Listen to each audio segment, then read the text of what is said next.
Look at this rare creature. It was a free-growing wild boar. Although now it is dead, but it's still very difficult for hunters to kill. After all, these animals are unusually intelligent, and it's very destructive, but it's still no match for these guys. Carbon-based biological comforter. As the forest appeared, a vicious creature appeared. Troy contacted the other hunters, coming here to help the locals, and it has to be done fast. Otherwise, this area will be devastated. Troy and Daniel at this time, heading to a farm, responding to a request for help from an old friend. And this friend, Sean, is still on the tractor. What is being done to the land? But after the three of them said hello, Sean also told the two people why they asked. That's the cattle that are raised here. Pigs started appearing a year ago to do harm to the cattle that are being farmed. But even if we killed a few of them, but there are a lot of pigs in the back. This is very interesting. The residents don't seem to know the danger here. They keep coming to the farm. It's like someone put a curse on this place. Cause a lot of damage here. Because these boars are an invasive species. And they're omnivores. Plus, they multiply very quickly. This will do great damage to the local environment. Just like this place right here. That's what wild boars are doing here. It's a real wasteland. Look at this place. They also understand Sean. Why? We're gonna need both of Troy to help. As the two discussed for a long time, the moon also appeared in the sky. Troy and Daniel start their rounds. Look for the movements of those boars and determine where to set the trap. Then Daniel smelled it, the stink of the boar. But look in this forest. It's still very difficult. Then the footprints of wild boar were found. It looks very fresh, like those wild boars. I just had a meal here, and they're still eating it. Because wild boars are nocturnal animals. Only sleep during the day. Now Troy looks at so many traces. Very nervous now, because these boars are smart. They also sneak up on people. This made Troy very nervous. But the good thing is they found it. Goals to do tonight. As the next day came, in the afternoon the hunters returned again, with the two still on their way to their destination. Due to the need to place a dozen traps, a special assistant was brought in for this purpose. That's Anna, the experienced bow hunter. As the three men arrived at their destination, he got out of the car and moved the cage down and put it in the woods. But Troy still has some doubts about this thing. But after Daniel demonstrated it, when the hog approaches, certainly they're gonna... I got you. Okay. Sure, it all seems to work. Then he quickly carried a bag of corn and dumped it into the cage. I got one though, but there are still a dozen cages to be placed. The three did not dare to stop for a moment. With the sun rising on the third day, the crowd began to return to the trap. As the three get off again, curious to know what the trap has to offer. But the three came to the place, found that most of the corn was eaten, but the companion in the trap. But it wasn't triggered by the boar. This made the three people immediately dumbfounded. I can't believe it. Today's wild boars are surprisingly smart. But this is only the first. Other gains are not guaranteed. As the three men came to the second front, found out it happened here too. Same thing as the first trap, but it's right next to the boar trail. Daniel looks at everything. I feel like I'm going crazy. I had no idea these boars were so. That's how smart you are. Let the unsuperstitious Daniel. I'm starting to believe what Sean said. Who has put a curse on this place? It's a little inexplicable otherwise. Everything that's going on here. In the early 1700s, after all, those religious beliefs are very well known. But the good news is Daniel is an experienced hunter. He soon came up with a new idea. Decided to find Cody first. Let it fly with people in the sky. Look for the wild boar running on the ground. And that solution was achieved. The approval of the other two. With Daniel on the phone looking for Cody. The people also went home to rest. With the arrival of day 4, the hunting party split into two groups. Daniel and Anna will be on the hovercraft. Hunt those boar that are still free. And Troy and Cody are in the helicopter. Find those boars and hunt them. Follow the two teams. Anna has her own bow and arrows ready. Troy is also firing guns on the plane. They just loaded the gun. Be ready to strike the boar at any time. As the two teams continue to search, Troy suddenly found something. Cody turned the plane around right away, hovering over the boar's head, while Daniel was sailing. Get Anna and the two dogs. Troy immediately points them in the right direction. Anna also drew her bow to the full aim at the boar's body, but there was never a shot. Let the boar run there instead. And Anna never took the shot. It's because of Cody. Although the plane is in the sky to help find, but the blades of the straight machine create the wind. Keeps Anna from getting a good shot. It's always rocking out there, but Anna's got a lot of experience and still managed to kill it. Then Anna and Daniel hurried off the boat, put this boar on a boat, and in heavens Troy, and told Cody to keep flying. But because also wild boar too heavy, the two lost a little time. At this time Troy found another pig. Then the fire began.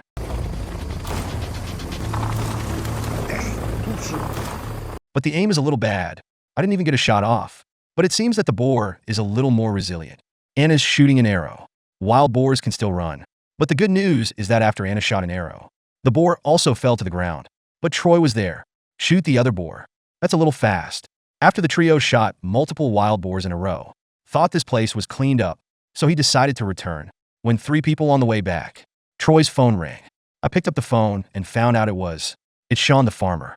According to his description, there are also many wild pigs on the farm. This makes the trio quite unbelievable. After all, it's been hunted here, with nearly 30 wild boars. But now there's only one possibility. You just came in here from somewhere else. So the 3 decided to discuss it first. Return to the farm for the hunt. But when the 3 were at Daniel's house, after discussing it for a long time, I still can't figure it out. How did the boar reappear so quickly? It could only have just entered. This reminds the 3 of them again. The curse Sean said at the beginning. So Daniel decided to keep one in a row. A lady of local renown. With Daniel on the phone, the 2 exchanged greetings. Daniel described it to Danny. The state of Sean's farm today. After all, the 3 had already hunted 30 pigs there. Now you have to believe in the curse. This unscientific explanation, as the 3 men returned to the farm again, decided that while I waited for Danny, set up some bait for the boar to facilitate 3 people tonight. The hunt for these wild boars. As the bait is placed in different places, the 3 men were very confident that the boar would come. As night comes again, the locals Daniel contacted, and we arrived at Sean's farm. So after saying hello to Danny, Daniel restated his difficulties. And Danny on the other side, after she's been briefed, I'll get 3 of you ready right away. And after doing it together, Danny is about to start her own work. It's just that the floor is covered. The Taiji diagram of China, not the usual cross in America. With Danny talking on your ear, and burn unknown things there. Light the candle in your hand. Then he took the nail and put it around the stall. But Danny's description. These 4 are coffin nails. After putting these in place, Danny sprinkled black salt on it again. And then I told everyone to wait around. This will soon remove the curse. Although Danny's is a little messy. But the hunters began the hunt anyway. As the crowd came to the bait place previously laid out, he got out of the car and started hunting. Through the cameras they left behind, you can already see a lot of wild boars. 3 of them were still by the car. How are we going to hunt tonight? And after a long discussion, and finally decided on tonight's course of action, split up in the hunter's ancestral way. Hunt boar as much as you can, but forget the body, and turn off the headlights in case of danger. And he was screaming for help. As the 3 men began to walk toward the forest, the sound of wild boars began to be heard. Daniel takes aim right away and deliver a fatal blow to the boar. As Daniel approaches, turns out this wild boar is really big, not like the other one, and not far away in Troy. A laid-back boar was also spotted. He quickly approached and raised his gun and fired a single fatal bullet, but it did not succeed. Anna, meanwhile, is also looking, only he's holding a bow. As she thinks in this case, a bow and arrow is more convenient and concealed than a shotgun. Suddenly, Anna heard the crack of a tree branch, so he quickly began to approach. After discovering it was a wild boar, look closer again and draw the bow full in his hand, silently shot the boar in the body, even to ensure death, and put an arrow in it. And now Troy, a wild boar has been spotted again, so he quickly raised his gun and shot, and then immediately take a closer look. Turns out this one weighs 115 pounds. This isn't one of those houses. These boars are every kilo of meat, but it takes a month longer. And Daniel on the other side, fighting a wild boar. And this one's going that's really fast. Still not as fast as Daniel's gun. Follow Daniel to touch. I find the flesh on this head is really tight. And on the other side in Troy, reloading the gun. Turns out they found a herd of wild boars. But then a pig suddenly looked up. This frightened Troy into silence, and immediately raised the gun and shoot. At the same time, he was calling out to 2 other people. Watch out for those wild boars running. And at this time, Daniel also suddenly shot. Shoot at those boars. With 3 people shot and killed there.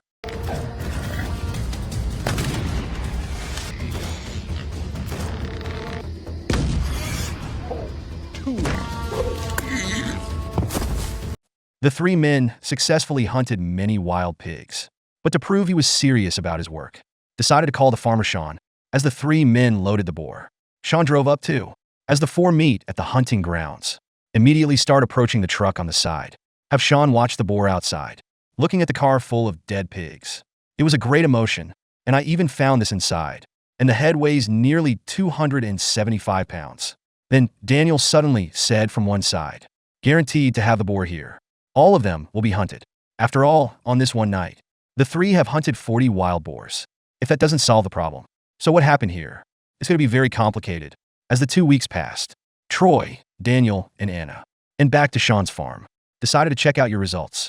But the constant observation on the road, there was not a boar in sight. As the 3 came to Sean, just go up and say hello. At this time, Sean also expressed his gratitude to the 3. After all, last time, there are no more wild boars on Sean's farm. And it all happened because of 3 people. Well, that's all for this program. Give it a thumbs up, and let's look forward to the next episode. Everyone knows in the swamp that accident happens all the time. Only this accident will not affect the life. And this accident can successfully threaten the safety of life. But catching these sharks in the water, for these experienced hunters, you can still make an arrest with ease. With a sudden appearance in the swamp, a puzzling question, that's what this body of water has become, a place full of death. In order to be able to find this problem, Troy left early in the morning. He was going to look for his brother first. And guys just like Troy, they love to hunt alligators. But then there was an accident. That's the best water for both of them. Now it's a dead zone. I had to find Troy to help. As the 2 set out for the port, Troy, according to Guy, it feels like it might be because the waters there are lower than ever. Although it is true, but Guy still felt there was more to it. As the 2 men arrived at the port, the 2 men also put the boat into the water. When the 2 entered the destination of the trip, the 2 also set out to find out why. But I have to say, Guy and Troy, it really looks like that. Then Troy suddenly gasped. But when the camera looks over, like there's nothing there, Guy quickly began to look around. As Troy begins to tell, turns out it's the Phoenix Eye. There was not a living creature in sight. And the water level here has dropped a lot. Can be in 2 constant forward. Still no sign of life. Even those damn crocodiles. It's all out of sight here. Said Guy suddenly. It's not just crocodiles that can't see. Even the catfish that overrun the swamp. They all disappeared without a trace here. Even before the 2 move on, Troy found something. So there's a drag mark on the front. There's 2 feet of grass there. They're all a little bit lower. This made Troy want to look ashore. And it's a decision that Guy agrees with. As the boat approached the shore, Troy also began to walk to land. Because those crocodiles have big appetites. It eats up to 60% of the creatures in the water. And now there's nothing in these waters. Had to come ashore to find food. With Troy searching the shore, the common opossum and raccoon. Then Troy saw something. Quickly will be around the things scattered. And there are other places as well. Quickly told his brother. There must be a lot of animals here. But this makes them even more confused. There's a lot more life here. But why did those crocodiles leave? It made Troy think. There must be something else out there, right? Affecting the survival of those crocodiles. Then they remembered another creature. It's the carp in the swamp. After all, the fish like to follow the boat. And now I've been gone so long, and I haven't seen it. So, I decided to find a professional fisherman. He's good with a fishing rod, Zach. Look what's really going on here. Otherwise, there's no way to continue the investigation. As the 2 began to return, still can't imagine why there are no crocodiles here. As the next day came, Zach came to the dock too. Get ready with Troy and Guy. We're going to investigate together. In order to help 2 people. Zach, where's a net? Let's see if we can catch something. And Troy also turned to Zach. It tells about the difficulties we are facing now. After all, there's basically no clue, right? Just try everything, you know. Let Zach do the trick. With Troy and Zach on the way, the 2 also began in the swamp, galloping down the river. As the 2 men arrived at their destination, see if you can catch anything here. And now Zach knows something's wrong. Those often run after them. As Zach unwrapped the net in his hand, get ready to take this 14-foot thing. Throw it into the water. And this kind of fishing net is perfect. Catch the creatures in the water. But look at the calm water. Zach decided to throw it more often. See if he can catch anything. With the nets thrown out, Zach started pulling back too. With the net pulled to the hand, there's nothing in there. So Zach quickly threw it again. I'm just throwing it around. But life is abundant in the swamp. It's going to pull something out, but it's empty twice in a row. It made Zach feel terrible. But for now, we have to move on. Ships available on the 3rd net. 4th and 5th net to the boat. Still nothing in there. This situation makes even Zach suspicious. Troy's brother's hot spot is here. After all, even the baby crocodiles. There's no sign of them. But Zach just saw a long bill. And this creature is similar to a crocodile. Will go around eating anything. They can even grow to over 200 pounds. Add to that the hundreds of teeth in its mouth. Make it look similar. A fish from millions of years ago. Although crocodiles mainly feed on fish. But longbill and alligator eat the same diet. If this fish were to overrun here, that would definitely affect the survival of the crocodiles. So I decided to do something about it. That is to return home first. Get ready for the next thing. After the two returned, at home in Troy, the two men began to prepare for a rest. Start with something that floats, then tie a string to it. But because those long-billed squamids have teeth, so just use one hook. Obviously, there will be some not enough. So Zach prepared 2 hooks. As the two continue to produce, it will all be finished in no time. Look at the bottles in front of you. I'm going to put it in the swamp tomorrow. As the sun rises again, Zach and Troy return to the dock. Put all the traps behind the boat. Troy set sail. After an hour of experience, back to the hot spot, as Zach straightens the hook, put up fresh fish, right into the water. Follow the traps down one by one. The two also finished all the arrangements. After 2 hours of waiting, the two men returned again to the location of the trap. But then I noticed something different. Zach hooked this thing right away. Troy also stepped forward and grabbed the thing. Turns out it's also an invasive grass carp. But there are quite a few wounds on it. The stomach wasn't just bitten open. His head was even torn off. Doesn't look like the work of a crocodile. After all, alligators swallow fish in one gulp. Apparently this grass carp that's been cut up, it was bitten by a long bill. This allowed the two to identify the problem here. It's these long-billed squamids that do it. The whole person starts to worry, afraid the fish will go somewhere else. 2 people quickly sped up their speed. Soon a bottle was found. Troy will approach immediately. Zach is also used to hookup bottles. It can be found after pulling up the bottle. The hook was empty. This makes 2 people very uncomfortable. But we still have to look for other bottles. With Zach making another discovery, they got close right away. Zach also hooked the bottle. But on top of this trap, there's still something there, but nothing took the bait. It made Troy look bad, starting to wonder if it is. The problem with long-billed squamids. That's when Zach found a bottle. Quickly let Troy sail closer. As Zach hooks the trap, quickly told Troy to pick up the gun. Obviously, there's something on this trap. As Zach pulls the fish to the surface, Troy fired the bullet right away. And when Zach pulled out the dead fish, Troy no longer doubted. Looks like it really is the long bill to turn this place into a dead zone. As the two approach another trap, Zach just hooked the trap. Can be found after pulling. This is not a long bill, but a catfish. To their great surprise, because it's so close to the ocean, it's just not suitable for this kind of freshwater fish. But this thing doesn't need to be on board. So Zach kicks the fish straight back into the water. But 4 traps in a row. But there's only one long bill. This makes 2 people very melancholy. But there is no other way. Just keep on looking. I've been walking all this time without seeing a trap. This made the 2 men curious. It made Troy want to give up. After all, you don't even know why. But then Zach suddenly saw a fin. He quickly showed it to Troy. And it's very shark-like. And a bull shark. But this creature is basically coastal, living in those salty waters. And they were known for their fierceness. It's not too far from the fresh water. It's just weird, and that got them thinking, this may not be a simple matter. So Zach decided to find a friend and get some fresh bait and more fishing rods. Let's see if we can catch some more. After all, the people Zach was trying to contact, and an expert shark hunter. So they decided to call it a day. Wanted to go home and get ready for tomorrow. When the dawn breaks, Zach just boarded the boat. His friend Bill arrived too. After the crowd had said hello, Troy told him about the difficulty. And when Bill heard that, indicates if the problem really exists, the stuff you brought will be a good help. As the 3 set out, Bill and Zach were there talking. Looks like the 2 of them are on their own. That's a lot of confidence. As the 3 arrived at the location, Bill said to Troy, I'm going to lay some traps on this side. As Zach drops the anchor, he opened the box full of fish. But then I opened the top bag, took out the bottom fish, and spread it on the river to attract those sharks. And Bill on one side was cutting fish and hanging on a fishing hook. After making sure the fish is hung, Bill just threw it into the water. And after Zach repeats everything, throw the hook out of your hand. With the 2 of them getting everything ready, the 3 men waited quietly in the boat. After waiting for an hour, Bill's got something on his hook. Looking at the fishing boat in front of me, suddenly he pulled the rod up. With Bill there pulling and tugging. It must be something down there. An active shark. That's when Zach got a hit.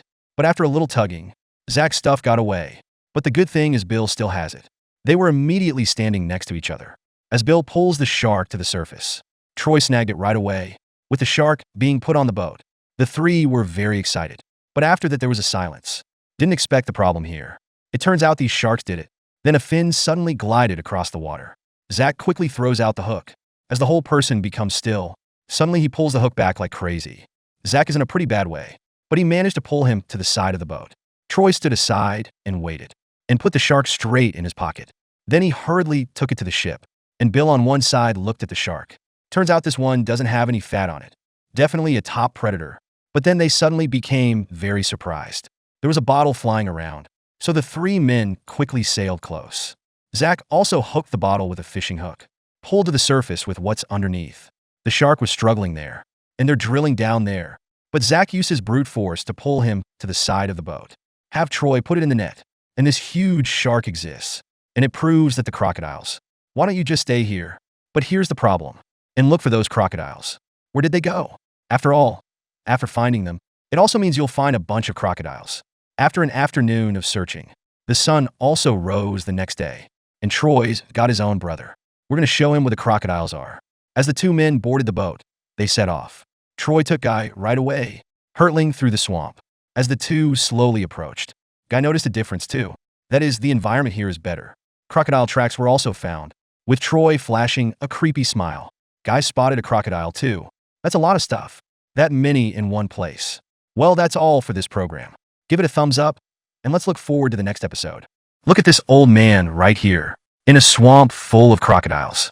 This guy falls in the water and doesn't panic. He even stood up calmly, but his body was already wet. Instead, it made him very angry. But after a fire started on one side, I started to wait there, because there are many legends in the swamp, hidden in that mysterious region. And places like this are called Devil's Bogs. Troy decided to explore. Let's see if it's man-made or natural. So Troy is preparing to go. Help your friend John explore the Devil's Swamp. After all, now hunters still have no clue where it is. Troy is now on his way to John's camp. After all, his wife is very afraid of this place.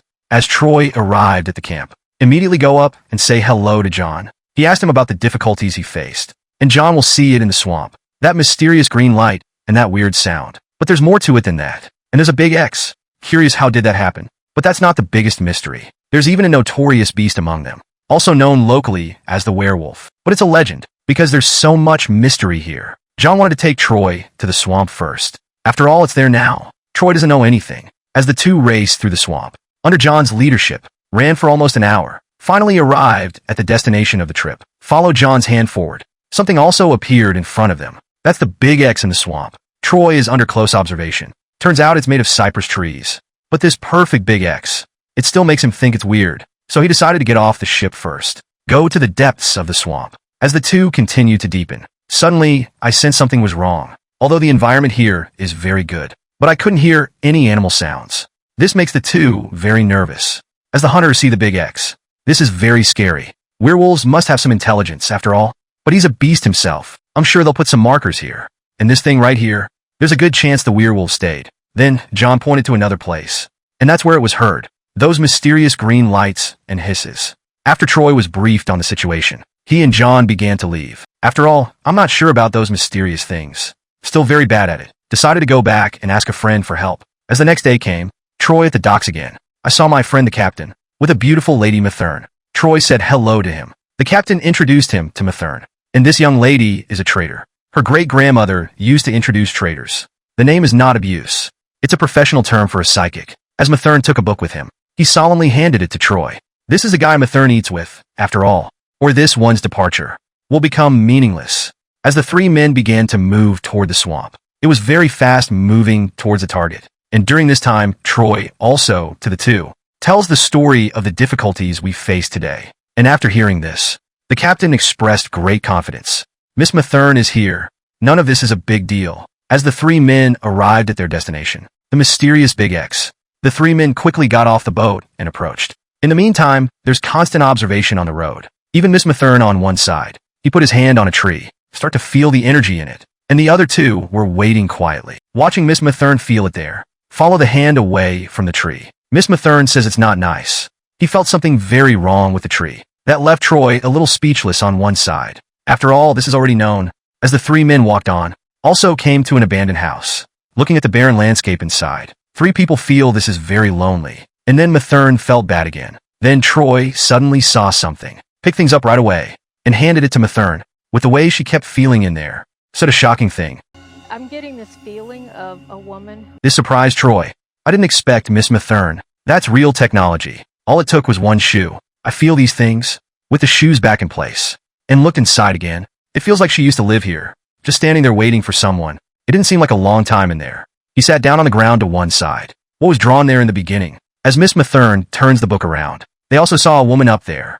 Looks like a native. I mean, it doesn't do anything, right? But it made Troy less afraid. So I decided to practice a few more. Come here to explore with yourself. As the three began to leave, towards the end of the evening, Pork Chop, Laron, and Ronnie, also in contact with Troy. I got to Troy. As the crowd said hello, Troy began to show them, asking 3 people to come to the Devil's Swamp. Although this is a simple exploration, but those green lights and the werewolves in the swamp, and the mysterious sound and the big X of the 2 trees. This made the 3 people on one side a little scared, but these things still interest them. I really want to go right away. But then Troy stressed one thing. That is, you could be in a swamp for a few days or a week, with a night of nothing happening. The next day, Troy took 3 others. Begin to enter the Devil's Swamp. Although the mystery is getting closer and closer, but a few smiles on their faces. But no less. Even after seeing a giant alligator, all became very excited. But now the crocodile season is over. This makes a few people a little uncomfortable. But now Troy suddenly says something. Always be on your toes. You got it. And it's as simple as that. All of a sudden, the 3 of them started to get a little scared as the crowd walked quietly. And look at the warning sign. For people also arrived at the destination of the trip. So they started talking about what to do next. That is to drive the boat and walk that mile. Then look for a place to make camp. After listening to the people are very approved. Then they put the boat into the river. After all, the rest of the road, the rest of the boat, unable to cross normally. This is the only canoe we can use. As the crowd changed ships. But hunters need to be careful. It's not crocodile season after all. Keep an eye out for giant alligators lurking in the water. But the problem is in a place like this. That's not the only thing to be careful of. And that stake in the water. After all, you can't see these things on the water. If I accidentally hit it, then be prepared to be tipped over and thrown into the water. With Troy bringing Laron ashore. Tell him to find a place where he can put the boat. And take a look around here too. But then Troy had an accident. He plunged straight into the river. The ship sank with it. The other 3 were startled in an instant. But the good thing is people aren't too far away. Soon came to his rescue. To make it safely ashore. Troy said he felt strange. It just felt like a crocodile. He capsized his own boat. But he did not attack himself. Even though things are very strange. But there were no surprises, okay. And now it's on shore. Then start preparing for camp. Because Troy was all wet. So he and Laren stayed and made camp and lit a fire. And Ronnie and Pork Chop decide to go hunting. See if you can catch some squirrels or something. I'm out hunting though. But Ronnie still gave it to Troy and Laron. Left a shotgun for safety. With everyone ready for anything. Ronnie and Pork Chop also set out to hunt. And Troy and Pork Chop are getting ready to pitch their tent. But then he said this. You know how to put this thing together? Good thing Troy was a Boy Scout. Even though it was 50 years ago. But still haven't forgotten how to set up a tent. And Laron had to go looking for firewood. After all, I don't know these things. But Laren, who set out alone, saw a python. This made him very surprised, but he didn't seem scared at all. Instead, he just started cutting things, and on the way to collect, suddenly heard. He quickly called out to Troy, and the sound reminded him instantly, before entering this swamp, all those mysteries Troy brought up. So he quickly put things, took it back to camp, and started a fire. And Troy also began to comfort him. I don't know about Laron, if it makes you feel better, but look what he's doing right there. Probably still a little scared. As time slowly passes, 2 people who were out hunting also came back. Although I don't know how the harvest. But look at that smile. Looks like we got something good. Sure enough, Ronnie picked up the 2 rats. Troy was very happy. After all, it looks like a disgusting nutria. It's meat. It's delicious. Although these things are also invasive species. It's causing damage to the environment here. But the inhabitants of the swamp, I like eating it very much. With Ronnie hanging it from a tree, disemboweling it. I'm going to take it to the river for cleaning. But when Ronnie was washing in there, this gave Ronnie, who was alone, another fright. The sound has been repeated several times, and it was only heard by people who were alone. No one else is responding. As the sun goes down, and the hunter's dinner is ready, as the crowd gets ready to eat. To pass this boring time, people started talking about werewolves, and a legend from back home. Ronnie's was the strangest, because he was, but when night came, if the child is still standing in the light, that will be the mysterious creature. Grab it and spank it there. And while Ronnie was listening to someone else, suddenly saw a ray of green light ahead. He quickly asked the other 3 if they had seen it, but no one on the court saw it. I think he's just screaming. It could be fireflies. But Ronnie, who grew up in the swamp, how could you not recognize a firefly? And that made Ronnie so scared. That's when Laron suggested taking a look. Everyone agrees. After all, we all know Ronnie grew up in a swamp. It can't be all wrong. As the crowd put on their headlamps, the 4 chose to split up to explore this mysterious event. And Troy and Laron chose the boat, and set out to search. As the two keep moving forward, Laurent suddenly saw eyes. It turned out to be a crocodile. This moment makes two people very alert. Start looking around constantly, scared of what's going on around you. And Ronnie and Pork Chops on the other side, still looking for that mysterious green light. What the hell is curiosity? There is a constant glow. Then the eyes suddenly appeared again. As the two keep moving forward, he came to a house. The two immediately began to look around. The house looked very run down. Ronnie's still there saying hi, as if someone else lived here. Then they suddenly saw a shoe, and Troy found it before.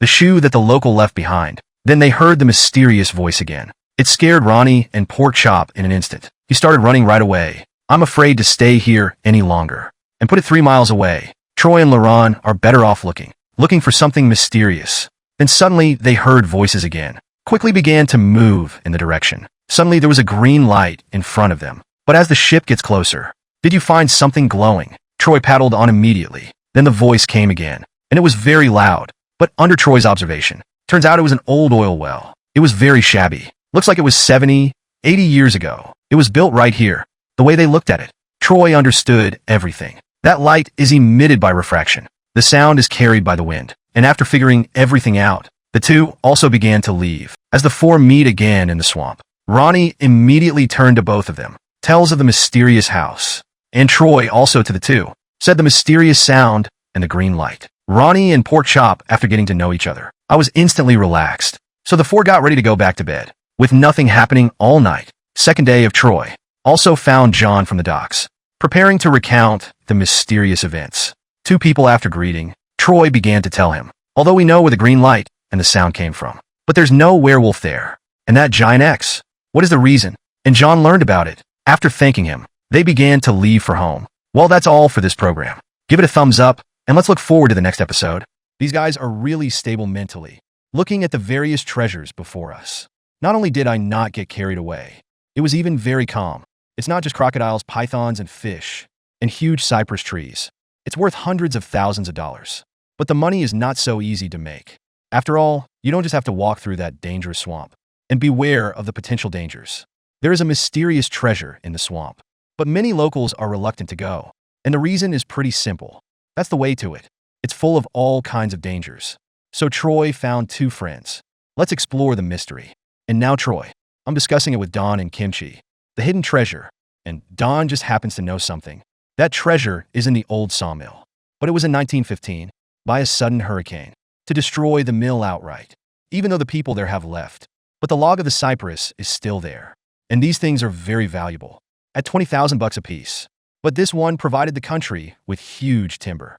It no longer exists, but hundreds of acres were cut down. But it was just right for Don. There's a map to get there. I just can't see north, south, east. After Troy took the map and looked at it, it feels like this map is really sloppy. But Troy still had ideas in his head. But this sloppy map still leaves Troy a little skeptical about the authenticity of this. But Don was talking. This is a 90-year-old man. Something for myself. I heard that and I wanted to go. It's Louisiana after all. These cut down trees. You can take it away. And think about those huge trees, worth hundreds of thousands of dollars. All three now fantasize. Life after all that money. When the three of them have wiped the spit clean, get in the car and start moving. As the three men arrived at the dock, wondering if I can pass this one. Chance of record low water level. To find those high-value logs. After all, the water level is lower in the swamp. You can still see what's going on underwater. With all three on board, Troy will set sail immediately to earn that valuable timber. Honestly, I can't believe it. There's so much money to be made in that swamp. It's not just crocodiles and crabs and fish. And this valuable wood. When the three had driven 20 miles, Troy told Kimchi to take out the map. I started looking at the scribble right away. I'm sure this is right here. That place on the map. But Kimchi began to wonder again. After all the sloppy stuff, Troy can be so sure. But he seemed so confident. And the barren river in front of me. This is the sawmill. So Kimchi put away the map. But as the trio kept moving forward, the water level under our feet is also lower. Access to the ship branch is also becoming more difficult. But Troy was talking. Don't be afraid of such a small problem. That's not even a problem. Kimchi took out the map again, observed the final destination with Troy, and Don on the other side is just staring at it. But with Troy on the move again, Don suddenly began to be very energetic. Seems to have something to do. No longer the least useful of the three. But even in that constant effort, The ship is still going round and round. Troy quickly stopped the engine. Let Kimchi and Don stand together and push. As Troy begins again, Don and Kimchi are there too. 3 people are finally out of the misery. Only they chose to go home. After all, this ship is too heavy. It's still easy to get stuck in these shallows. After 2 hours, the 3 changed to a hovercraft. And this is the kind of boat that can go to the shoal, with the 3 men hurtling through the swamp, soon back to the sea of misery. But this time it's not like the others. It's hard to move on here. On the contrary, there is no loss of speed. With the 3 arriving, just circled the position. Kimchi took out the scribble again. Start looking around, even though it was located 2 hours ago. But in the circle before leaving. I forgot the path. But with the trio once again setting their course, Don immediately set sail. And Troy on one side is 90% confident. Now the direction of travel. That's where we're going. But then I found out there was no water on the road ahead. It was an awkward moment for all 3. But upon observation, I found there is still a path ahead. All 3 sat down immediately. And go back a little bit, and then just turn it all up.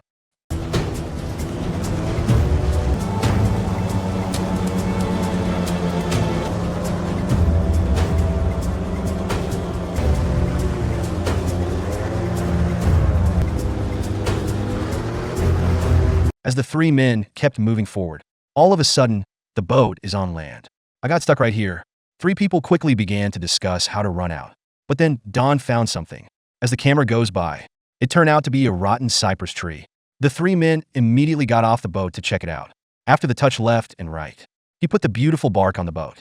Then the 2 men pushed the bow out. And Don also saw the 2 men on board and continued to run. Woo! Thank you, Jesus. Got it. Their access blocked. The swampers, with some evidence of a possible sawmill nearby, retreat and regroup. With the trio back in the deep end and began to return home. In Troy's house, the people began to discuss. How do I proceed to the next step? Although successfully through the hovercraft. Arrived at the treasure site, but I still can't get into it. Then Troy suddenly remembered a weapon. It's a drone that can be piloted. You can view it through this thing. At this time, Don also said that he had this thing. There's a good chance we'll see some treasures. As the 3 men entered the swamp again, and it's where it got stuck. Don took out his drone too. Troy picked it up and lifted it up as Don turns the drone on and began to steer it forward. As the 3 men found a small piece of water, I knew right away that this was it, the lumberyard's destination. As Don controls the drone and flies around and found a way in because there were no good handling tools in the past. They dug a ditch right here, let the wood go out. Then Don suddenly saw a wooden root. Fly the drone in for a closer look right away. After observing everything, the drone is back in the air. Then the 3 men began to walk inside. What else can we find in here? As they get deeper, to find it had dried up. Low water this year has made it look like this. Then Troy suddenly made a discovery. Immediately called for Don and Kimchi. As the crowd approached, turns out this is a bulldozer. It was also found that it was made in 1952. And look at this bulldozer. Troy seems to have thought of something. As the 3 continued to go deeper, found another car. All that's left is the shell, but a closer look reveals. This car's been here for I don't know how long, and 2 old equipment in succession. Everyone knew that the logs were not far away. Soon the 3 arrived. The ditch we saw on the drone earlier, but it's just a timber highway. Not exactly what the trio were looking for. With constant progress, a huge log was found again. Looking at the size, it's worth tens of thousands of dollars.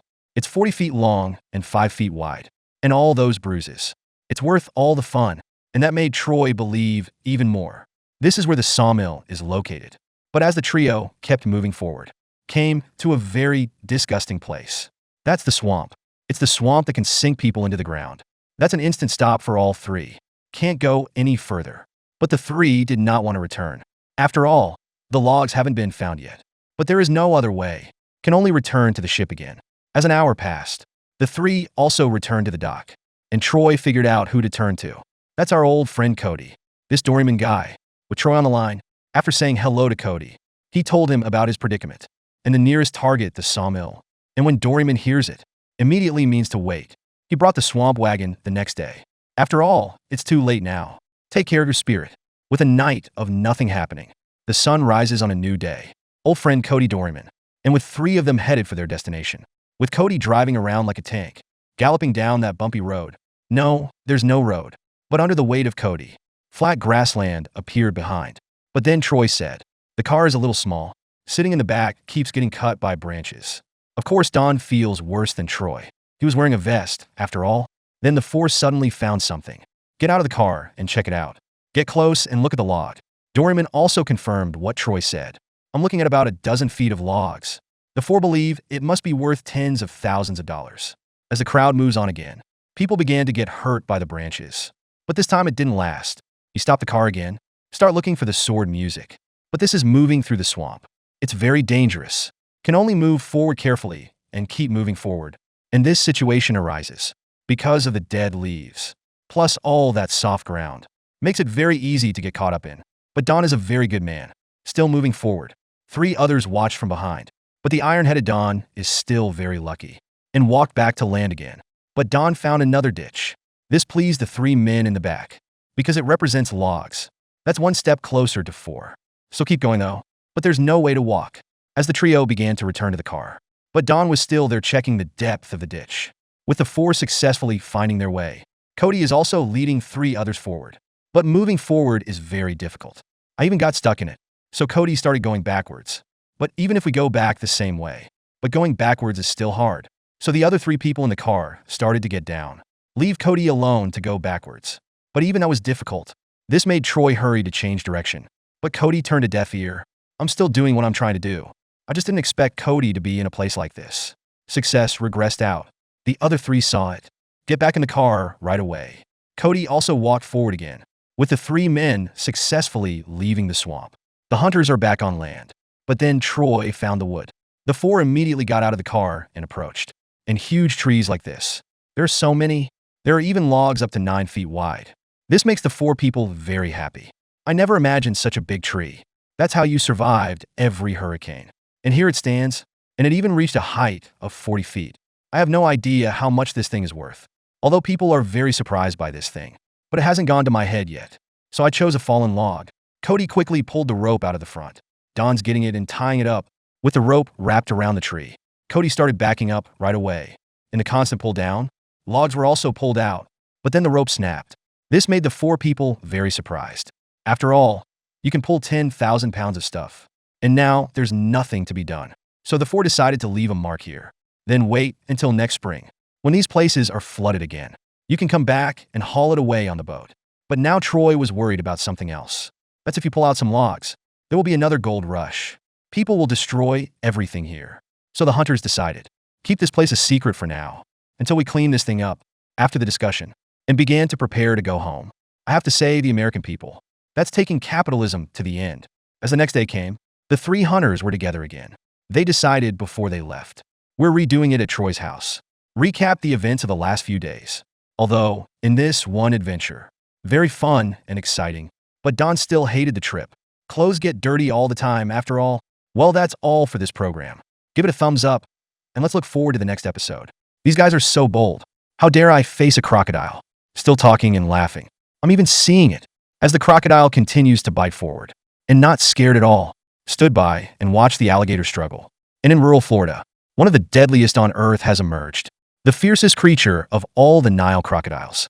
To eliminate these destabilizing factors, Troy, Ronnie, and Ashley, on their way to where Nile crocodiles have been spotted, to keep those creatures away from the people here, cause deadly danger. But because of the unfamiliar environment here, Troy found a friend in particular. That's Chris Rivers. He's a harassment hunter from Florida, and he's been doing it for 40 years. And the reason they know about it, with Nile crocodiles, it's because of a farmer here. A calf was mauled to death. That's why the 3 of them got here right away. And Florida is the only one in the world where alligators and alligators coexist. The problem is the Nile crocodile. It's a very aggressive creature, and it can grow up to 20 feet, and often likes to ambush large mammals. But now there's a problem. It is not knowing the end now. Is it that vicious Nile crocodile? After all, there's a crocodile farmer nearby. This creates all the unknowns. But old America was already in the wild. I've seen 4 Nile crocodiles, and they were all found in Florida. If this is a Nile crocodile too, that would represent what a new species might look like. As the 4 arrived at the rendezvous, so they hurriedly greeted each other, immediately started sharing what they knew with each other. But because today's alligators are endangered, for guys can't just shoot him at random, but it also makes it harder to catch. But Chris is still on the side. very familiar with these crocodiles, quickly put the alligator and how Nile crocodiles are distinguished to the people present so as not to harm those crocodiles. He was fined by the local government. Chris started right after he finished. What do they assign their people to do? And put Ronnie and Ashley together. Start by setting traps at the creek. After all, the water there is very deep. There must be a crocodile out there. And myself and Troy look in the big lake nearby as the crowd separated to search Troy and Chris and started flying across the water because the temperature in Florida is very stable and that leads to creatures from all over the world. After being brought to this place, will become an invasive species here. Then Troy suddenly pointed his hand. A giant crocodile appeared. Chris quickly sailed closer. After all, the crocodile looked 11 feet long. With the two came to the place just now. There are no more crocodiles here, but clearly there are traces. They immediately got off the boat to check it out. Look at the holes here. So I decided to go hunting again tonight. And now they're continuing to search the neighborhood for clues. After all, the crocodiles and invasive creatures could still be shallow in these waters and looking for local farmers. Get some alligator hunting license tags. With the sun about to set, Ashley and Ronnie, traps are being laid along the river. But Ashley has a problem catching Nile crocodiles. There was no interest at all. After all, there was no hunting. Now the task is simple enough. As the two suddenly got out of the car, picked up the gun and chose to walk. Start looking for places to set up traps. As the two keep moving forward, suddenly I saw something. It's a trail left by a crocodile. Two people quickly came forward and began to arrange. Follow Ronnie to one side and tie the rope. Ashley stood guard. Look around for surprises. As Ronnie sets up the trap, they began to leave. But because so far, neither man saw a crocodile, are starting to get a little suspicious here. As the night fell, the moon is high in the sky. Troy and Chris are back in the Great Lake to find those Nile crocodiles. Chris pulls out a traditional weapon. That's the harpoon in your hand. This thing is very convenient. After all, thousands of years of time, the design of this thing hasn't changed. Always with the tip of the gun, pierce the surface of living things. With Chris holding the gun in his hand, the two also began a serious search, looking for those mysterious Nile crocodiles. With Troy's discovery, quickly set sail to approach.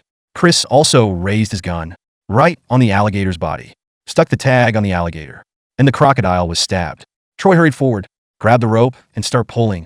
But there are too many water lilies here. But the good news is that crocodiles in the water know what they're doing. I left the area on my own, let Troy on the other side find an opportunity, pulling it to the surface. And Chris on one side picks up an explosive wand, blow it up in the crocodile's head. So the two quickly help the crocodile to turn over, but found that this is not what they want. Can only be pulled on board first. But there is no other way. Just keep looking for the Nile crocodile. Looking at the endless lake. Restart the ship immediately. Started walking around looking for it. But after an hour of searching, and you didn't see anything, only to return home first. Meeting with Ronnie and Ashley in the morning. And 9 miles away, waiting for the original traps to be loaded. Ronnie and Ashley are at the farm. Look for signs of the beast. Then the two found something special. That's the big cage in front of you. The two men also began to look around, only to find the web of this thing. It's actually very dilapidated, but there are traces of this crocodile inside. And a big cage like this, it's often used to confine large creatures. Not sure why though. This thing is going to show up here. But the two decided to go back and continue their search. As the sun rose the next day, the four hunters met again by the stream, Troy and Chris, and immediately showed them both his harvest in the lake last night. And after seeing this crocodile, Ronnie hurriedly expressed himself in yesterday. I've seen alligators on my side, and it's not far from the river. When Troy heard this, hurriedly said last night, and ran over there with Chris, but I didn't see anything. And then he said after the trouble, get in touch and help right away. And Ronnie and Ashley immediately. I got in the car to check out the traps. Troy and Chris set off soon after, with Ronnie and Ashley. Here we are, where yesterday's trap was set. Found a successful loading here. Two people quickly approached. Ronnie grabbed the rope too, prepare to pull the crocodile out of the water. Ashley on the other side also holds his gun, prepare to protect Ronnie on one side, as the rope slowly pulls there. But something doesn't feel right about this. As Ronnie pulls the crocodile to the surface, to find this creature, dead in the water. This made the two feel very strange. As Ronnie pulls the crocodile to shore and put a tag on its tail, he then put the crocodile in the back of the car. But this isn't a Nile crocodile either. This makes the two people a little uncomfortable. And 2 miles to the west, Troy and Chris, still looking for signs of the crocodile. As the two men stopped on a shore, get off the boat right now. looking everywhere for signs of crocodiles. Then Troy made a discovery. That's the footprint in front of you. It's the size of a palm, and that's not good for either of them. More and faster still can't tell the difference. Nile crocodile or alligator. To solve this mystery, the two decided again tonight. Come back here and find out. See if you can get something here. And Ronnie and Ashley on the other side, after getting a crocodile, after 2 hours, once again came to a trap. I don't know if it's in stock though, but after the two got close, I found out there was something on the hook. Ronnie quickly grabbed the rope, prepared to pull it out of the water. But the crocodile has just been pulled to the surface. The pair immediately began to be vigilant. Ashley was constantly on the sidelines ready to kill him. But this crocodile put up a bit of a fight, so Ashley never could kill him. It's even starting to roll. This scared the two people kept backing away. But it also made Ronnie very angry. Just pull it up into the air. Have Ashley kill him straight away. Kill this very active crocodile. Although this one is also an alligator. Not what they were looking for. But this is an 8-foot alligator. Could still be a threat to those cows. Although this one is deadly. Not as good as the Nile crocodile. But put this crocodile in the car. They were very happy. But we haven't caught the target yet. The two must continue their search immediately. After Ashley tied up the alligator, pick up the gun right away and walk back to the river to look for crocodiles. Then look at the cows opposite and on the side of the small pond. Understand that this is a place for cows. It's the most comfortable place to live. And Ronnie on one side is facing. Also, very believe, the two men immediately began their search again.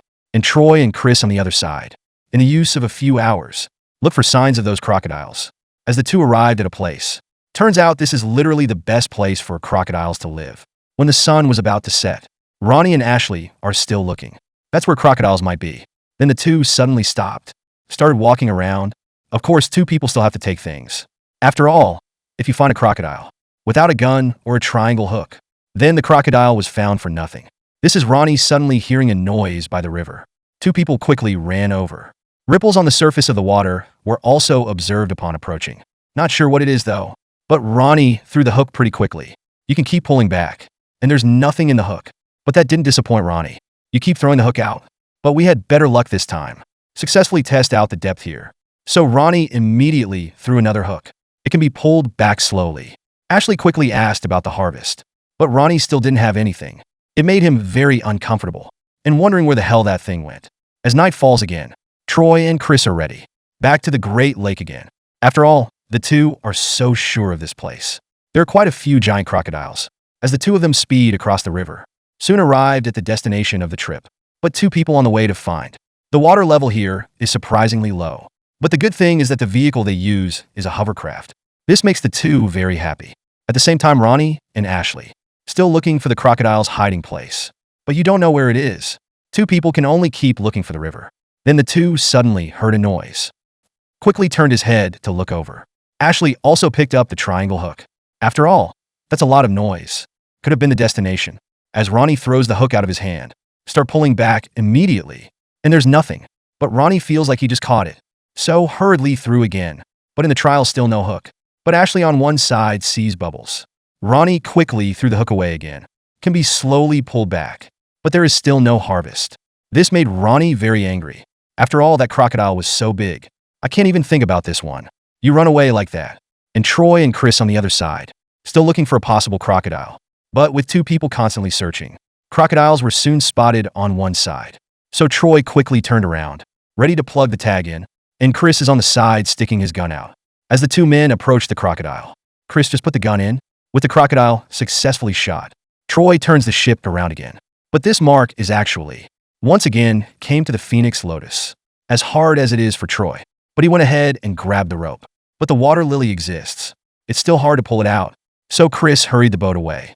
So Troy can pull the alligator out. But it's still hard to pull it, with the crocodile coming to the surface. Chris quickly picked up the explosive stick. Aim at the back of the crocodile's head. Just put the gun in your hand. With the death of this crocodile, two people quickly pulled it to the boat. Turns out this one's only 9 feet. And it wasn't the Nile crocodile. But 2 days and 2 nights in a row. Still nothing. This made Troy very uncomfortable. And now there's nothing. With the 3rd day coming, Troy and Chris, preparing for the final sweep, looking for the Nile crocodile. But it took so long. In addition to catching 2 crocodiles, and the trail that was left behind, no other new information was found.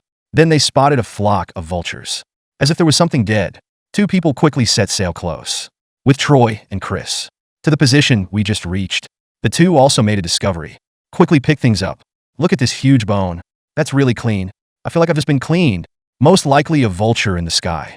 Get this thing cleaned up. That's when Ronnie and Ashley arrived. Troy immediately showed them both. Had something to show. And after seeing this thing, it was quite a surprise. But it was also revealed to the public. It can kill this giant animal. It's definitely not something small, okay? But now we don't know what creature did it.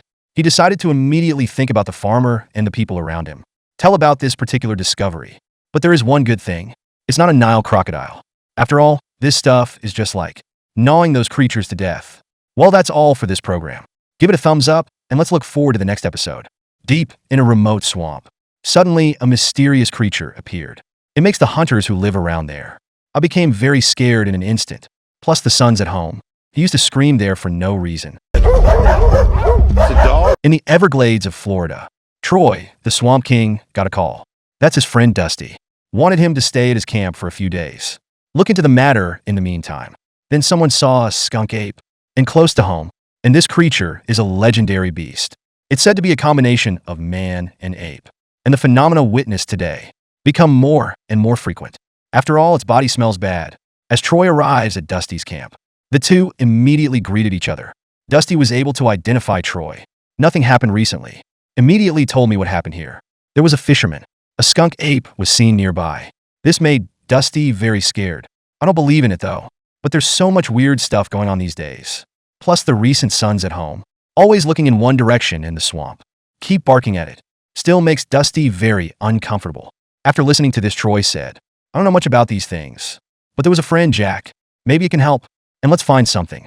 As the two men came to the road, Troy began to wonder if it was. What big bear appeared in the swamp?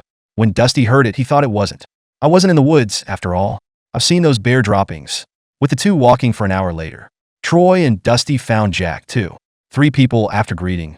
And Jack is a 5th-generation swamp dweller. I know a lot about this place. There are also many folklore. And about the skunk ape. But now Jack has work to do. For today's hunting season. Getting ready to go. But Troy still wanted to know something. And Jack wasn't there to help. But you can still understand things yourself. I told them. That's the creature. It goes back to the Seminole tribe. According to reports at the time, human-sized monkeys have been spotted nearby, attacking the local domesticated creatures. And it smells bad. But this whole skunk ape thing seems to have become well known. There's not much of a difference, is there? So Jack introduced them to someone. That was his father, Dave. What might he know? After all, Dave is an expert. After thanking Jack, Dusty was there to help. As the two spent an hour again, and came to the destination of this trip. That's the local museum, known as the Skunk Ape Headquarters. The 3 men greeted each other after meeting, and Dave is the lead researcher on skunk apes. Investigated a lot of similar incidents, tens of thousands of hours over the course of a lifetime. But that's not the main thing. Dave himself, in 1973, in Big Cypress National Park, hunting with his brother, saw a giant skunk ape, with Troy taking the Dusty family situation. After I told Dave all about it, and asked him if he could come along. And Dave, when he heard that, I'd love to go with you. After all, he said he studied skunk apes. But to make them more convinced, Dave decided to take something out. It's a giant footprint, and it's so close to Dusty's house. It's only 10 miles away. After careful observation of the two, just released a little video. Let's show them a little after 7 o'clock in the morning. How active that skunk ape is. It's 6.5, 7 feet tall. And this creature walks in the swamp. It's not even affected by water. Not only to step on the water splashed everywhere. Their own speed of movement will not be slowed. It's like walking on level ground. This is very frightening. And the woods behind Dusty's house. Perfect for this skunk ape. That made him even more scared. Thought we should go over there right away. And people are very much approved of this. But I might have to spend the night. Dave wanted to make some preparations. And we need to find someone else. Search by grouping. It's a big swamp forest after all. And Troy on one side after listening. It was very exciting. But Dusty was different. Until you leave the state of your face. It hasn't changed. With a new day. Near Dusty's camp. The 3 had gathered together. And this time there was a car parked next to it. Down came Troy's old friend Zach. For people after greeting each other. Dave told Zach what was going on. But it always felt like the photographer was alluding to M.O. And covered with hair. Like a Bigfoot. It's a little unethical, though. But maybe it's because the photographer loves Zach's hair. As Dave explains, People are also getting to know skunk apes better. And Dave had a plan to maximize the time to find the trail. That's the old swamp hunter way. It's about moving in groups for maximum coverage of the marsh. Zach with Dusty set up cameras along the way and put some bait on the opposite side of here. And myself and Troy, and go around even further, look for signs of the skunk ape. Although this method is very old, but it has to be said that this is the best so far. After all, if you're looking too aggressively, it may cause unexpected things. After all, someone once entered the swamp. He never came out again, and the people who look for them, there's not even a trace left. As the crowd began to set out, after wishing each other good luck, the search for the skunk ape began. Time passed slowly into the night. About a mile outside Dusty's camp, two people are preparing to set up the camera. That's Zach and Dusty. To attract the skunk ape, of course. They also prepared fruit. After all, Dave said he loved it, and researchers had thought that this creature, based on the combination of man and ape. As the two men saw a ghost-like bird, I started feeling scared right away. I'm terrified of this jungle. A dark shadow will suddenly appear. That's when Zach finds a spider. I told Dusty to stop the car, ready to set a trap here. Although skunk apes like to eat fruit, but they're interested in these insects. With the cameras set up, Zach went to the tree on the other side, put an apple and a banana in it. And the height is also very particular. No bear in this forest can catch it. After setting things up, the two began to look for the next location. And Troy and Dave on the other side, looking for signs of a skunk ape. Two people in order to be able to carefully search. He got out of the car and searched the area. See if he can find anything. But the two so far still didn't find anything. But with the two of them moving forward, there were some extraordinary discoveries. That's the footprint right there in front of you. It's just crazy. Twice as big as a bear. Although the two were amazed at the size. But they didn't want to be delayed. And the two near Dusty's camp. There are still traps in there. But 7 have been completed so far. And it went so smoothly. Let two people feel very happy. I can't even believe it. And that makes a mysterious creature very angry. As they got deeper and deeper, just made a little noise on the side. This moment made both of them startled. Dusty turned the lights off right away. Start looking around right away. And now you can't hear anything. So he continued to set up the trap. But good thing they were driving. Otherwise, it would have been impossible to set it up. With Zach fixing the trap here, the two also finished all the arrangements. They then left to return to camp. And Troy and Dave on the other side, still looking for anything suspicious. But with two people searching, a new discovery has been made. They immediately went to investigate. Turns out it really stinks in here. It's also very upper brain. What could have left it there? Mark this as its territory.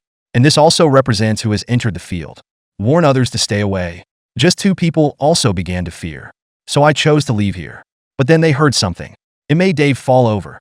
Good thing it's not a deep hole back there, huh? No harm done. The two men quickly began to run. As the night grew deeper, they stopped driving, started walking for clues. But in this silent forest, they didn't find anything living there. But it's getting deeper. But then Zach suddenly stopped. It means you just found a pair of eyes in front of you. Quickly held up the lamp and began to observe. But Zach thinks it's a leopard. In Florida, after all, the jaguar is often wandering in the swamp. And this creature often hunts at night. But they always like to lie down there. Look for the best opportunity to attack. And Dusty on the other side is thinking about this. It is also very recognition. But I just agree with it. Still afraid it's the mysterious skunk ape. So the two kept looking ahead. After a few minutes of watching, we were supposed to relax and leave. But then there are the eyes. But Dusty said it was just fireflies. But Zach was adamant that it was a leopard. So they chose again. Go back to camp and stay there. And in an hour, the hunters gathered again. People immediately started sharing clues. And Dusty was hearing that. Very mysterious big footprints. And that stinking tree. It was a serious face. Not even for a moment. Dusty's brain started to ache. He hurriedly said that he would return to the camp now. Get some sleep to calm your brain. As the sun rises again, Dusty and Zach start recycling the camera. After a night of change. Look at that. What did you find?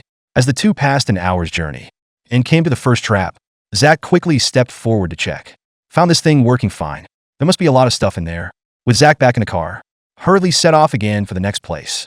I have to say this is really fast. Zach stood up right away. Start untying the rope around the trap. The two repeat it over and over again. But when it comes to the last trap, only to find the cameras here, I fell on the floor. They immediately got out of the car to check it out. And it looks like some big animal did it. This makes two people that is very strange. Can be next to the bait place. And there's nothing left. This makes the two suddenly become a surprise. but the camera fell down, making Zach feel like there might be nothing to gain. And Troy and Dave on the other side, and went back to the forest looking for clues. As the two men came to a place where skunk apes are often found, they also parked their car here, start getting out of the car and looking for. But the vegetation here is very lush. The two search for clues. Becomes very difficult, so the two decided to do it the old-fashioned way, and that is to split up as the two begin to search for traces. Then the whole state of the person has changed, but they always looked up. Then Troy suddenly made a discovery. Get Dave on the other side right away. And this is a very large footprint. It looks very fresh. Looks like they just stepped on it. That moment put both men on alert, afraid to go alone again. And by Dusty's camp, the two also began to look at the camera, see what this thing actually captures. But then Troy and Dave returned. They started to see each other right away. What Zach found on the camera. But this is just a little bit. Can't tell what kind of creature it is. But there is one thing to know. That's the size of the creature. It could be huge. So Troy hurriedly asked if there was a clearer picture. But even two people have a dozen traps. But the only thing we found was this one. And the discovery terrified Dusty.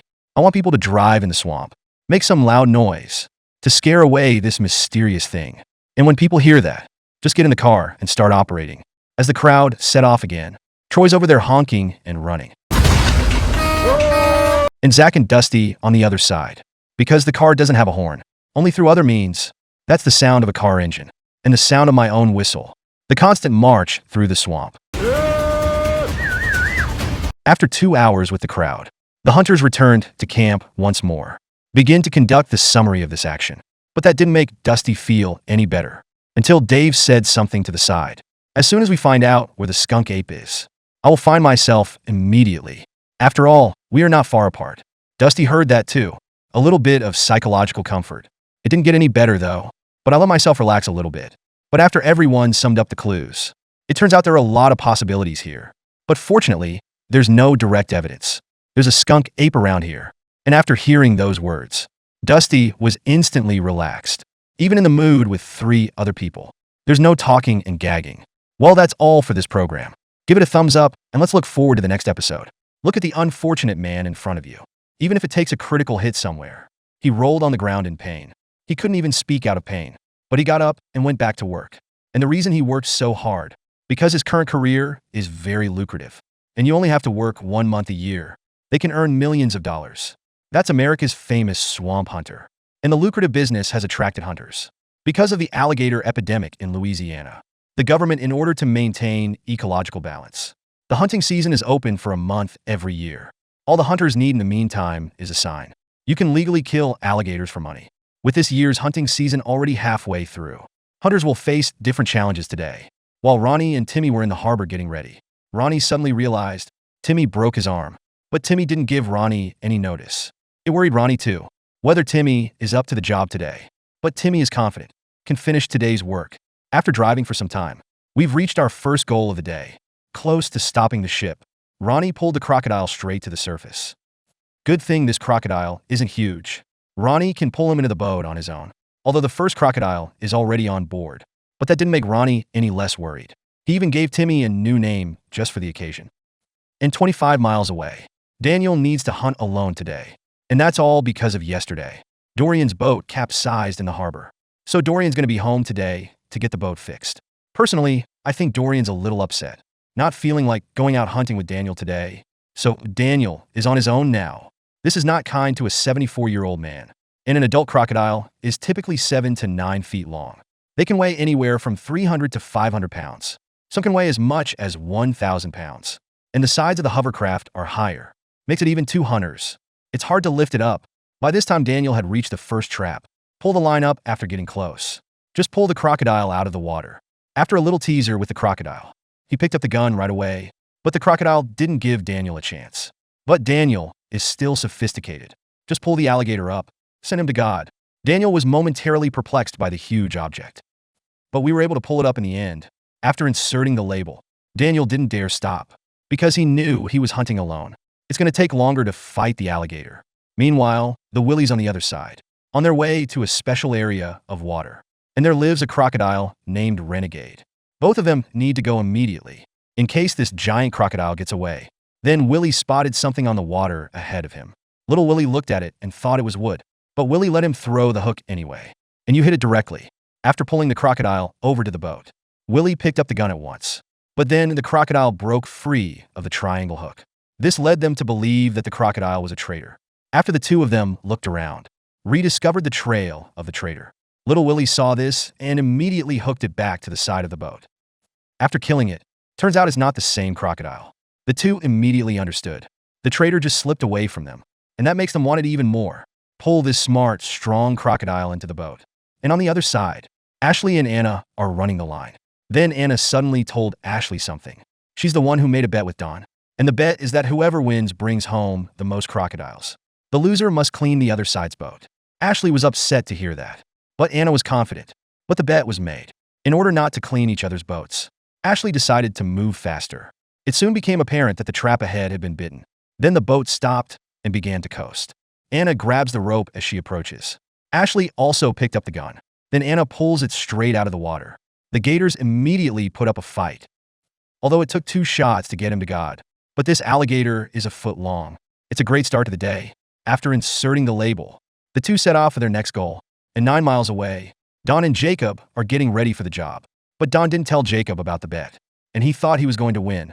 Then Don picked up a penny, and they think it's good luck, or unlucky people like you. That penny will not bear. Then Don suddenly saw a push of bubbles. Then the triangle hook was thrown, but it didn't seem to hit. And Jacob threw one too. Sure enough, Don didn't get the hook. But Jacob's careless, slow pull on the rope. Suddenly I felt resistance. When he saw an opportunity, Don pulled out his pistol, but he forgot to pull the bolt. Fortunately, Jacob raised his shotgun. It was a straight shot away. Look at this huge crocodile. Both men were filled with excitement. Looks like Don's lucky penny got the better of him after all. And this one has this 11-foot alligator. And it made Don feel confident about his bet, and decided to run after all the lines, telling Jacob about the bet. And Ronnie and Timmy on the other side. 3 crocodiles have been successfully captured, but there are still 25 lines to run. This is going to put a lot of pressure on Ronnie, but he hoped Timmy wouldn't be tired. To avoid aggravating Timmy's injury, let yourself lose an important partner. Soon they saw a trap with a tight rope. After getting close, Ronnie pulls the crocodile straight out of the water. This time, it's really fast and it's not a drag. It's not a big crocodile though, but Ronnie had already done it all by himself. The physical labor it takes to catch 4 crocodiles, and it took a lot out of Ronnie's focus. Even when you hang a chicken leg on a tree, I just gave myself a critical hit, but Timmy was quick to react, or else fall into the water. But the feeling of being critically hit doesn't ease so quickly. After a little pain relief, Ronnie's in for another scrape, and the blood is already flowing. But the ship had a first aid kit. First, apply some disinfectant. Remove the filth from the swamp. Timmy put a band-aid on Ronnie's head to keep Ronnie from getting infected again. Meanwhile, the Willis. After losing that giant alligator, the 2 men are still searching for traces of the traitor. At this time, a large number of footprints were found on the shore. And by the size of the footprints, I figured it was probably a traitor. But even knowing that, looking for traitors still wastes valuable time. So I decided to lay some traps here first. Little Willie after the drumsticks hang up. Willie moved on to the next place. And Daniel on the other side. 5 crocodiles have been successfully captured. This has made him very tired now. But luckily, there are only 15 traps left to check. So he can take a little break now. That's when I met Don and Jacob. Daniel also recounted what happened yesterday. The 3 of them just had a chat there. He began his journey again. Daniel was like Dorian at this point.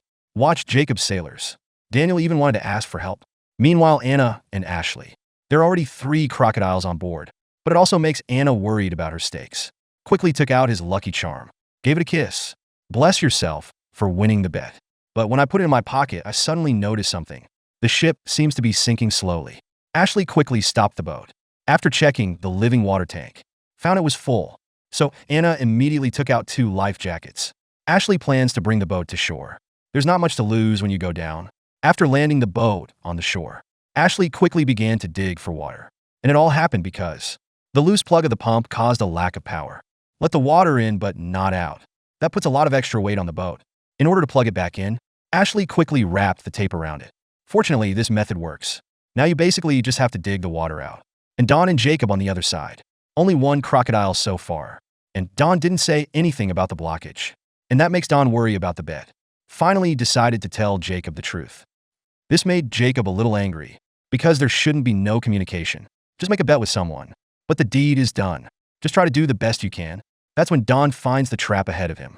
And very active, As soon as he gets closer, Don grabs the rope, and with a single effort, it pulls it to the surface. It made Don very happy too. We're finally going to get a crocodile on board. Don is the unlucky king. That's the one alligator that's in the bag, and whipped him right before he died. I just gave him a red mark. Guess that penny didn't stop Don's bad luck after all. Meanwhile, the Willies on the other side, checking the wiring they set up, see if the traitor takes the bait.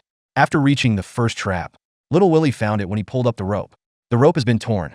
Had to put the big chicken leg back up. But good thing the second trap has crocodiles. Willie immediately picked up the gun. Little Willie is close behind. He pulled the crocodile out of the water. But this little one put up a fierce fight. Although this little thing is no traitor, but that has not dampened their confidence. After all, there are still a few lines to check. After inserting the label, both men immediately moved on to the next target, and Anna and Ashley on the other side. After digging up the water, I haven't seen a crocodile yet, but there's a death roll ahead. Ashley quickly sailed closer.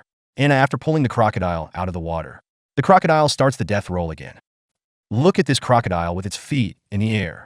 Two people that is called a happy after pulling the crocodile into the boat. But something unpleasant happened. It happened between the two this season. This is the second time the crocodile didn't die completely, but there were no casualties. The camera goes to Ronnie and Timmy. After the injury to the head, Ronnie's expectations for today have changed. I hope there won't be any incidents today. Finally, the two reached the last trap. He approached and found the crocodile on the shore. And you look like you're gonna die. But as they got closer, the crocodile started and keep going backwards. And then Ronnie immediately pulled the rope up. It was pulled to the surface without a few pulls. While pulling the crocodile into the boat, Timmy was on the side constantly trying to help. But Ronnie didn't want to. But Timmy is flexible. The crocodile's tail didn't hurt Timmy. And this one has a 9-foot crocodile on board. It also marks the end of the day. And Daniel on the other side. So far, 11 crocodiles have been caught. And there's only one trap left. Even so, Daniel was exhausted. Soon Daniel arrived. Daniel grabs the rope as soon as he stops the boat. And then pull and pull. It was quickly pulled to the surface. Probably overworked.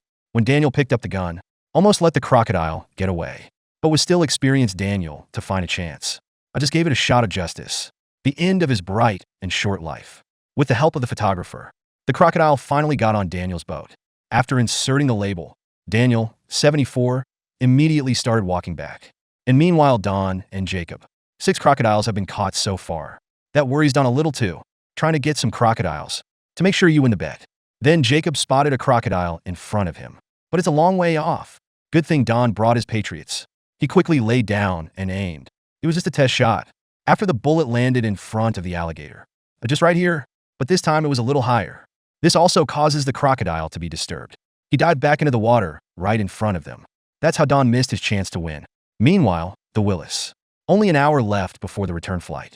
So the two are here to check out some traps. Hopefully we can catch the traitor. But the good news is that this trap is available. As he approached, little Willie put his hand directly into the water and pulled the rope. I almost got bitten by a crocodile. I had to let the rope go, but that's when the crocodile came out. And let them determine that the crocodile is the traitor. After seeing the crocodile out of the water, little Willie quickly took the rope to his hand again. We start playing with him again. As we pull it onto the boat, look at that huge body. They knew the day was worth it. And the arrival of this crocodile marks the end of the day. And on the other side, Don and Anna. And they're all on the buyer's turf. And Anna brought them beautiful brushes. But they are not throwing in the towel. After a checkup, found the same number of crocodiles on both sides. All 6 crocodiles. It was a bit disappointing for Anna, too. After all, I can't use my toothbrush. Although both sides have the same amount. But in the end, the 2 sides decided to swap boats for cleaning. Well, that's all for this program. Get a thumbs up, and let's look forward to the next episode. Look at this couple. Broke a state record, although there are no measuring tools yet. But based on the size, we're getting a good idea. And the record they broke is the largest of the females. They're not poachers. It's America's most famous swamp hunter. It's one of the most lucrative jobs in the world. It only takes 1 month of work a year. They can earn millions of dollars. This has also attracted many hunters.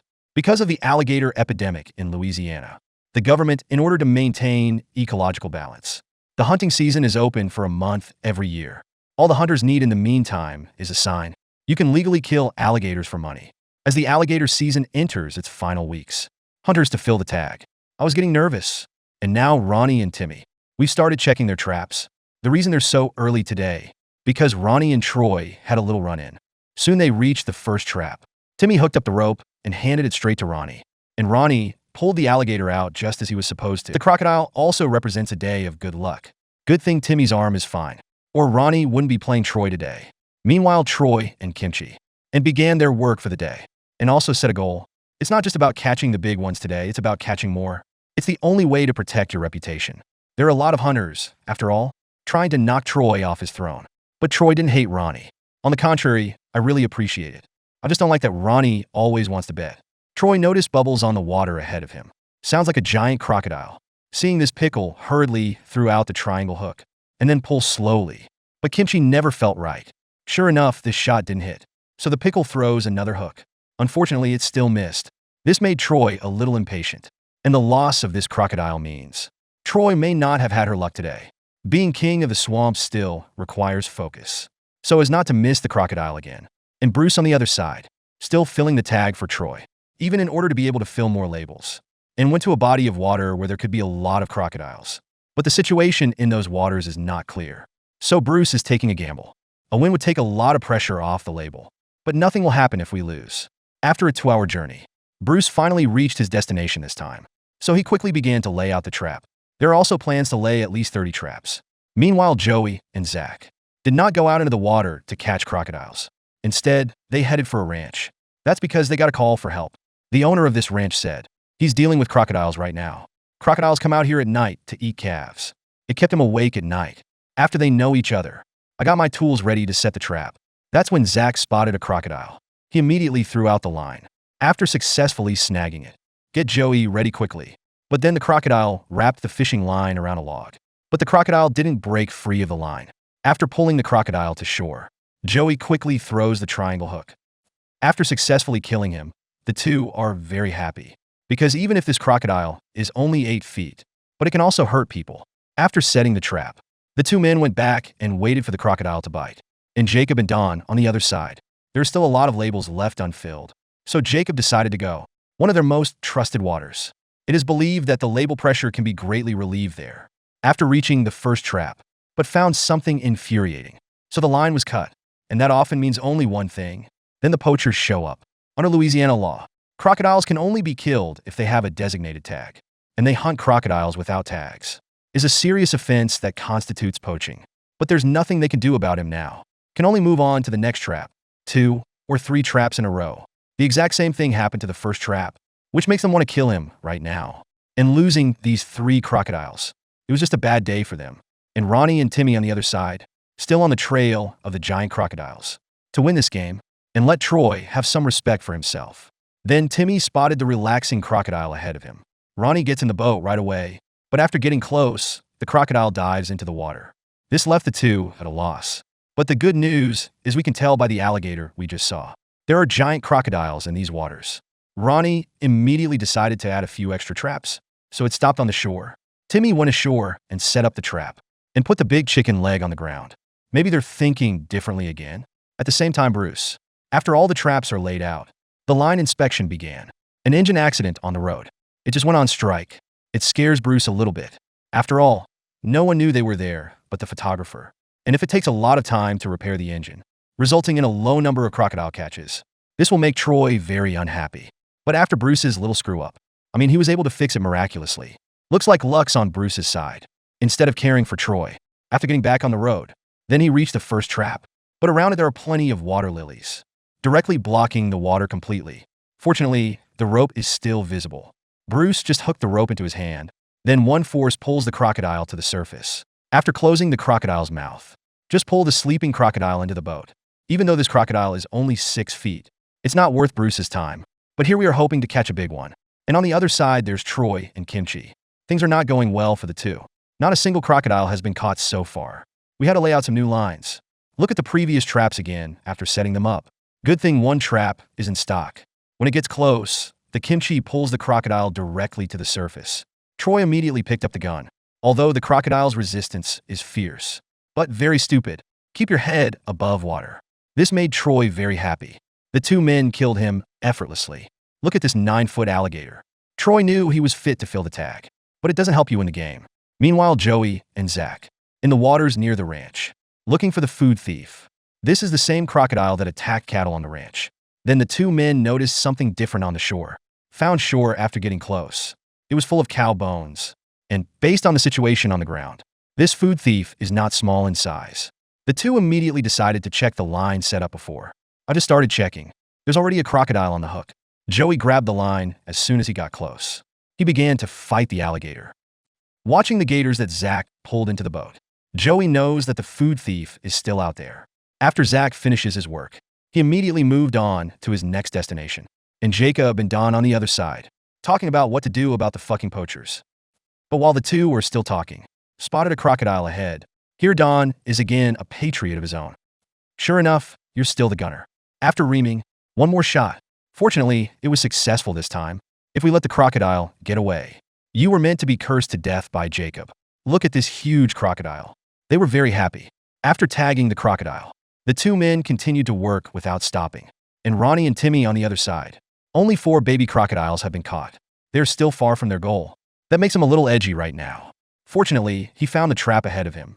When he got close, Timmy hooked the rope into his hand and deduced that the crocodile was not small in size. Ronnie's taking the rope and pulling it. The two looked at the crocodile. I immediately thought I had won the bet. After a lot of effort to pull it onto the boat, found the tail of this crocodile, 5 or 6 inches shorter. This made the two people very disappointed for a time, but they didn't give up. And Bruce on the other side. Only 2 crocodiles have been caught, and the roots of the water lilies. The engine is wearing out. It makes Bruce go on and off a lot. But that doesn't affect Bruce's heart to fill the label.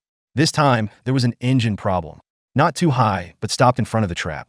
Bruce just hooked the rope out and pulled the crocodile straight out of the water. After successfully killing it, Bruce sealed his mouth right away. Then he was pulled onto the boat by a noose, even with a 10-foot alligator. But it also makes the engine's problems more obvious. And now Joey and Zach decided to check out the trap set in the pasture. It's closest to the cows after all. The big crocodiles could all be there. Sure enough, Joey pulled the rope. The giant crocodiles come straight to the surface. Look at this 10-foot alligator. Two people have mixed feelings in their hearts. Although the crocodile was taken care of.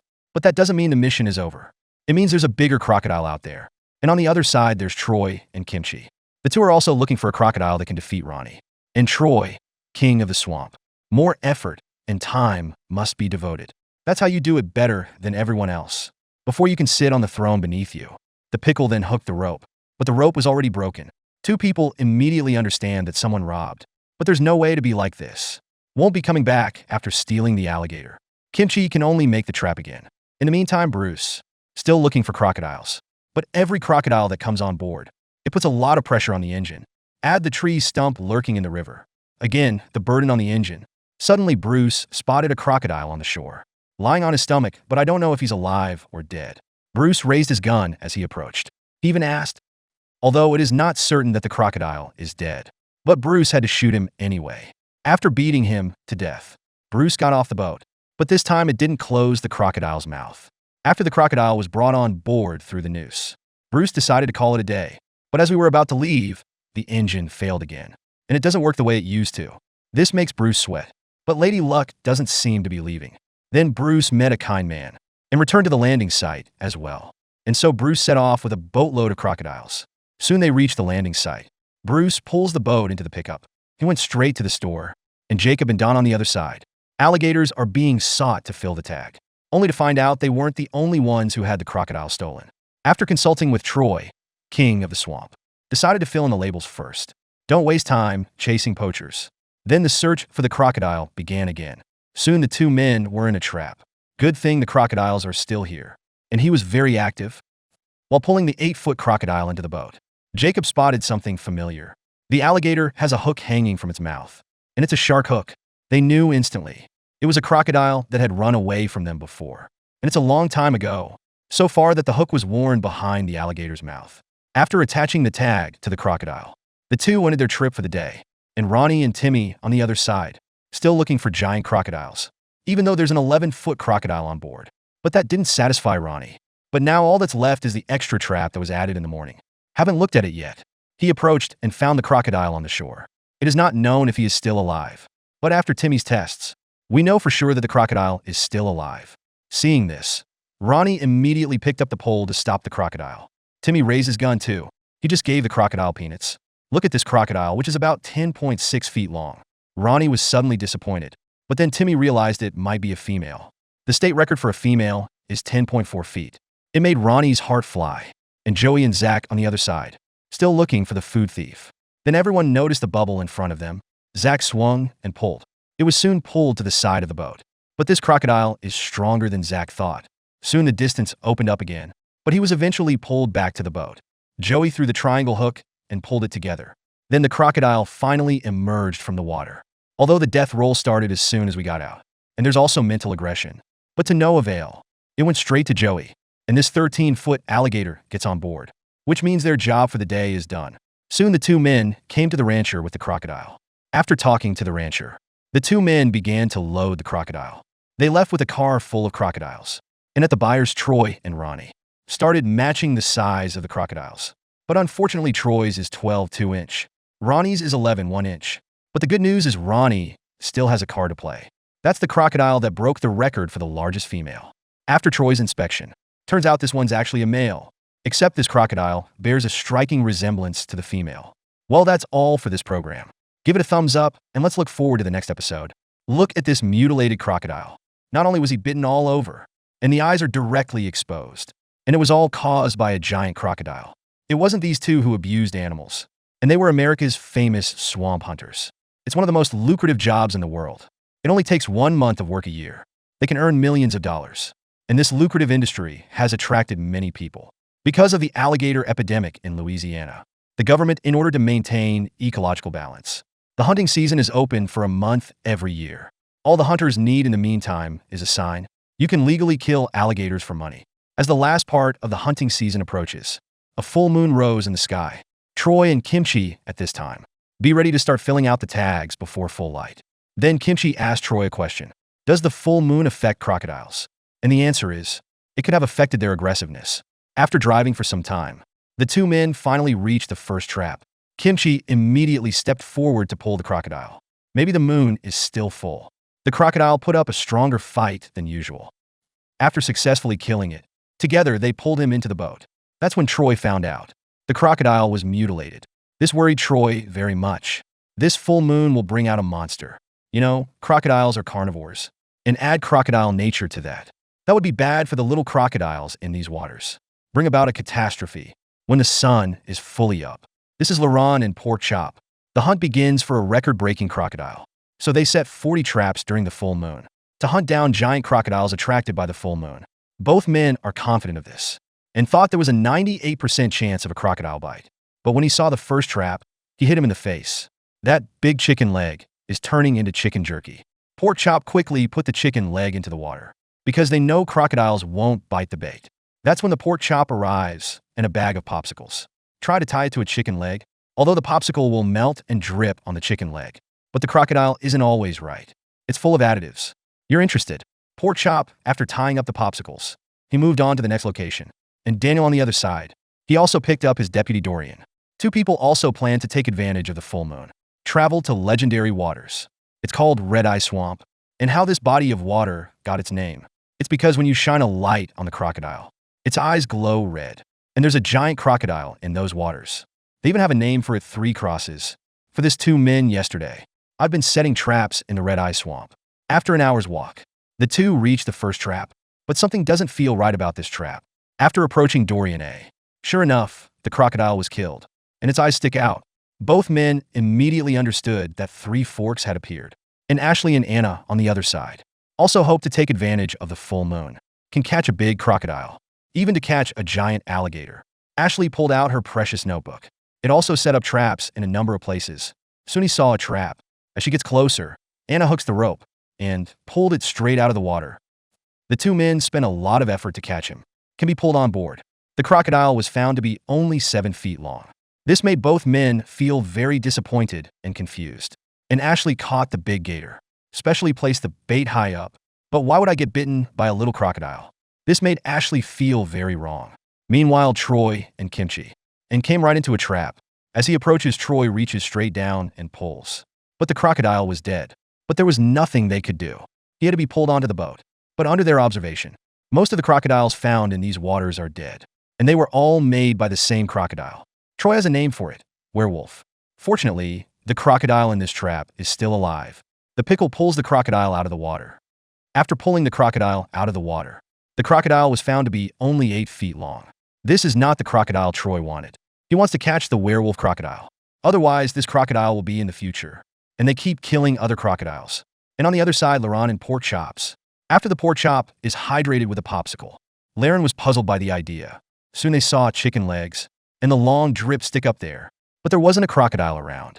The two move on to the next trap. And this trap used a popsicle. Soon they were at the trap. As he approached, Laron grabbed his gun. The pork chop also grabbed the rope and pulled. Laron just pulls the gator into the boat. And this 6-foot crocodile. It was the first alligator I caught with a popsicle. Although this is the first crocodile on board today. But Laren wasn't happy with that. It just feels like a waste of popsicles. And Daniel and Dorian on the other side, still chasing 3 forks at 13 feet. For this reason, Daniel constantly finds ways to outwheat the 3 forks, just in time to see the shore trail. And there are signs. They all indicate that 3 crosses were just here. Found a crocodile on the water after leaving. They immediately thought it was 3 crosses. Dorian picked up the triangle hook. As he gets closer, Dorian throws his hook. But the first hook is empty. Hurley threw another hook, but this time it worked. But it didn't take long for it to break free. I even broke one of the hooks. Daniel is more certain now. This crocodile is 3 forks. Although it managed to run away, but it cannot break the hearts of 2 people. And Ashley and Anna on the other side. The pair have caught only 2 baby crocodiles so far. Ashley, after looking at a few traps, I finally realized I couldn't catch a big crocodile.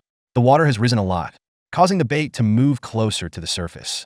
Some are even submerged in water. This made Ashley very uncomfortable. Just got over the low water level. There's a full moon again, causing tides that affect the earth. Just let the water start rising like crazy. So the two had to readjust the trap. And it took a lot of time. Missed a lot of alligators from the full moon. Meanwhile, Troy and Kimchi, still on the hunt for the werewolf. And the full moon also makes them more aggressive. Soon the 2 men discover a trap. The pickle just pulls the crocodile out of the water. Although this crocodile is bigger, but not big enough to start biting one another. The 2 men pulled the crocodile directly into the boat. Troy's putting a tag on it. They move on to the next goal. And on the other side, Laron and pork chops, still hoping we can catch a giant crocodile with a popsicle. Laren, though, remains skeptical. But pork chop is confident. Soon the 2 are again at a popsicle trap. And there are crocodiles on the hook. After Laron stopped the boat, the pork chop pulls the crocodile straight out of the water, pulling this long, dead crocodile into the boat. Turns out this one's only 8 feet. Not very big though, but it's getting closer to breaking the record. And the crocodile caught again in a popsicle trap. And it got Laron on board with the pork chop method. And Daniel and Dorian on the other side, still looking for 3 forks, although there was never a trace. But the good news is there are crocodiles on every line. After moving on to the next trap, there's something wrong with finding this trap. The crocodile was spotted after getting close. You want to rely on the stake to grind through the rope. Dorian saw this and immediately pulled up the rope. Keep the crocodile on the water.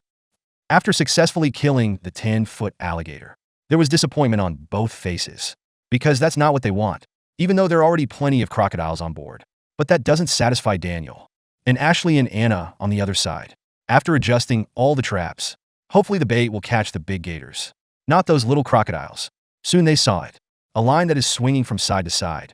As she approached, Anna grabbed the rope and began to pull. Obviously, the crocodile doesn't want to be pulled away like that, constantly rolling in the water. But it was Ashley who found the opportunity. He was sent straight to God. Watch this crocodile being pulled on board. The 2 were very excited. And this 9-foot alligator gets on board, which means that the tweak circuit is working. At the same time, Troy and Kimchi, after spending all day looking for a werewolf crocodile, decided to take a break. Troy, after landing his boat on the shore, the 2 began to eat to recover their strength. I don't know what they're eating, but they ate very quickly. It's obviously a good meal, but they still had 1 chicken wing left and decided to keep it as bait. And on the other side, Laron and pork chops, and still chasing that record-breaking fish, even though there are more than a few crocodiles on board now. Soon the 2 men saw the full trap. The pork chop was hooked straight out with the rod. Look at this 10-foot alligator, knowing that Project Popsicle is totally feasible, although no record-breaking crocodile was caught, but through a few dollars of popsicles, in exchange for a boatload of crocodiles. Or make 2 people very happy. Cut to Daniel and Dorian. The 2 are still trying to find traces of the 3 forks. Then he spotted a crocodile on the water ahead, and it's huge. Seeing this, Daniel quickly throws out the line and pulls back. But it was ripped off by a crocodile. This made Daniel very angry. But there's nothing you can do about it. Can only watch. There are fewer and fewer chances to catch 3 crosses. And on the other side, there's Troy and Kimchi. Crocodiles are still very active in these waters. This made Troy both happy and unhappy. Soon they were close to a trap, and the line is very tight. Pickle, after the rope hook. The crocodile was found to be heavy and powerful. After tying a rope around this giant alligator, the 2 men only pulled its upper body into the boat. I almost couldn't pull it off the other half, and caught this werewolf crocodile. It also represents the impact of this full moon. That's basically the end of it, although the crocodile wasted a lot of their time. But after taking care of this problem, the 2 no longer need to worry about other crocodiles being bitten. And Anna and Ashley on the other side. I think I made a mistake up front, so the 2 of them kept discussing there. But who refused to accept? In the end, the 2 men confront each other directly to the point of laughing. Meanwhile, Daniel and Dorian. We've caught a boatload of crocodiles, but still no 3 crosses were found. But now we've looked at all the traps. Then Dorian saw a crocodile ahead of him. But there's no trap here, relying only on fishing line and triangle hook. Daniel was sure as soon as he got close. This crocodile is 3 forks. Dorian immediately threw the triangle hook. Then Dorian pulled slowly. Pull back violently when you catch it. Look at this huge crocodile. For a moment, the 2 were in a trance to chase this crocodile for years. On this occasion, it was successfully pulled onto the boat. Daniel's heart swelled with pride, and that pride is greater than winning chess. And Anna and Ashley on the other side, after reattaching the wire. So far, no giant crocodiles have been captured. Just keep looking at the traps. Then I saw a tight line ahead of me. As she gets closer, Anna starts pulling at the crocodile. And this crocodile starts rolling as soon as it hits the surface. But it only took a turn to dive back into the water. I just didn't give Ashley a chance. But Anna pulled it out of the water again. Ashley took the shot when he saw the opportunity. After the kill, we start pulling it to the boat. And this 11-foot alligator. And a perfect end to the day. And the buyer on the other side. There's a huge concentration of crocodile hunters. And Laurent's got a boatload of crocodiles. And it has an average of 9 feet. Although not caught the hopeful crocodile. But it also broke a record. That's the smallest crocodile that ever lived. This is really embarrassing. Well, that's all for this program. Give it a thumbs up, and let's look forward to the next episode. Look at these 2 kids popping up right in front of you. I just followed an old man on a wild ride over the swamp. And the old man had a really creepy smile. But don't worry. The old man is the grandfather of 2 children. He was a famous American swamp hunter. It's also one of the most lucrative jobs in the world. It only takes 1 month of work a year. They can earn millions of dollars. And this lucrative industry has attracted many people. Because of the alligator epidemic in Louisiana, the government, in order to maintain ecological balance, the hunting season is open for a month every year. All the hunters need in the meantime is a sign. You can legally kill alligators for money. As the hunting season reaches its final week, hunters are starting to break the rules, explore different waters. When the sun slowly rises, Ronnie and Timmy face today's challenge. Most of the waters they know are facing crocodile depletion, but the 2 still have 70 labels to fill out. So Timmy came up with a bold idea, a hunt in unfamiliar waters. And there was no hunting there for years. I'm sure we can catch a lot of crocodiles, but that body of water is unconfirmed. Soon the 2 men saw the trap set yesterday got snagged, and this crocodile is very active. As he approached, Timmy picked up his gun. Ronnie was pulling at the alligator. After pulling the dead crocodile into the boat, look at this whole crocodile, 9 feet in length, and the first crocodile in these waters. And to convince Ronnie of Timmy's choice of waters, after the tag is inserted, Ronnie prayed as he made his way to the next trap. And on the other side is Troy, king of the swamp. I'm flying with 2 little kids. Kimchi plays with her newborn. Troy took advantage of the opportunity. Expand your crocodile hunting skills with the grandkids. And that's Mouse and Ricky. But Richie used to hunt with his father. But Mouse is hunting for the first time. Then Troy saw a tight line. The 2 children immediately moved closer to see the crocodile. But it was the crocodile that yanked the branch. Richie immediately picked up the thread. Start working for Troy. Troy's too tough to be a child laborer. And the kids are very happy. After successfully killing it, Troy immediately applauded them both, in order to inspire their own future generations. So the 3 men pulled the fish into the boat. And this alligator is a great way to start the day. In the meantime, Bruce, just doing the pre-departure preparations. Bruce has 15 labels to fill out today. But since the engine broke down yesterday, Bruce had to borrow a boat. So Troy lent him his ship to run in the trap that was laid yesterday. Half an hour after we set off, Bruce finally reaches the first trap. Look at that branch that's swaying.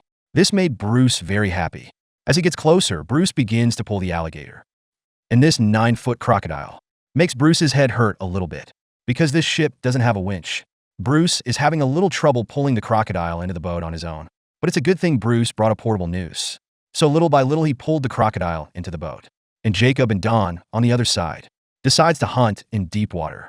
And there are so many crocodiles here. This makes Don and Jacob very happy. The two set a goal.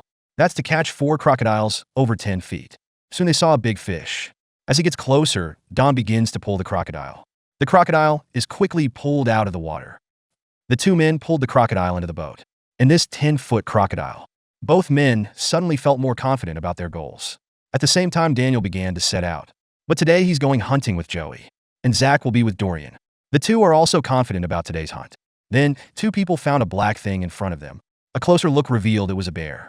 They were very excited about it, because the male alligator didn't kill him. It wasn't long before the 2 men discovered something. Joey immediately picked up the triangle hook. When you get close, throw the hook directly. Keep pulling back behind the hook. The 2 men then worked together to pull the crocodile into the boat. And this 9-foot crocodile. It also proves that the 2 work well together. The 2 men smiled and went to the next place. And Ronnie and Timmy on the other side, except for the good start. But none of the traps after that came to fruition. Not even the one next to that is in stock. But not for long. I see an empty trap again. The 2 immediately decided to set up several traps. After setting up the traps, Ronnie was still worried, trying to find a new body of water. Dozens of miles away in Troy, with his 2 little babies, trying to track down a giant crocodile in these waters. So in even the children's playfulness, Troy saw a bait trap. After approaching, the 2 children scrambled to pull the line, and they were able to pull the crocodile out very quickly. Then the 3 men began to attack the crocodile. Look at this alligator coming on board. Troy was very happy to hunt a crocodile again, and then put the big chicken leg back up and set off again for the next target. And Bruce at this time, worrying about catching crocodiles later, not sure how to get the giant alligator on board. Soon Bruce saw a tight thread. It made Bruce have mixed feelings, but it was able to pull it out of the water. The rope is then wrapped around the crocodile. Then we'll portable winch, and so he pulled the crocodile into the boat again. And Joey and Don on the other side. A lot of crocodiles have been caught, but there are a few giant crocodiles. But there's a lot more on the label. This is Don picking up a special trail. There was a crawl mark on the shore. As he approached, Tang went straight to land. More tracks were found on land. Don saw from these tracks. The crocodile was probably 10 feet tall. Then the film will arrive on the ship and told Jacob what he thought. They decided to set a trap nearby, wait for the crocodile to bite. And Daniel and Joey on the other side, looking for crocodiles in the open water, just in time to see the crocodile under the eagle's nest. So Joey quickly picked up the triangle hook. In the vicinity of where the crocodile was, Joey just threw the triangle hook and began to pull back slowly. Didn't want to just pull it over the side. Daniel quickly raised his gun.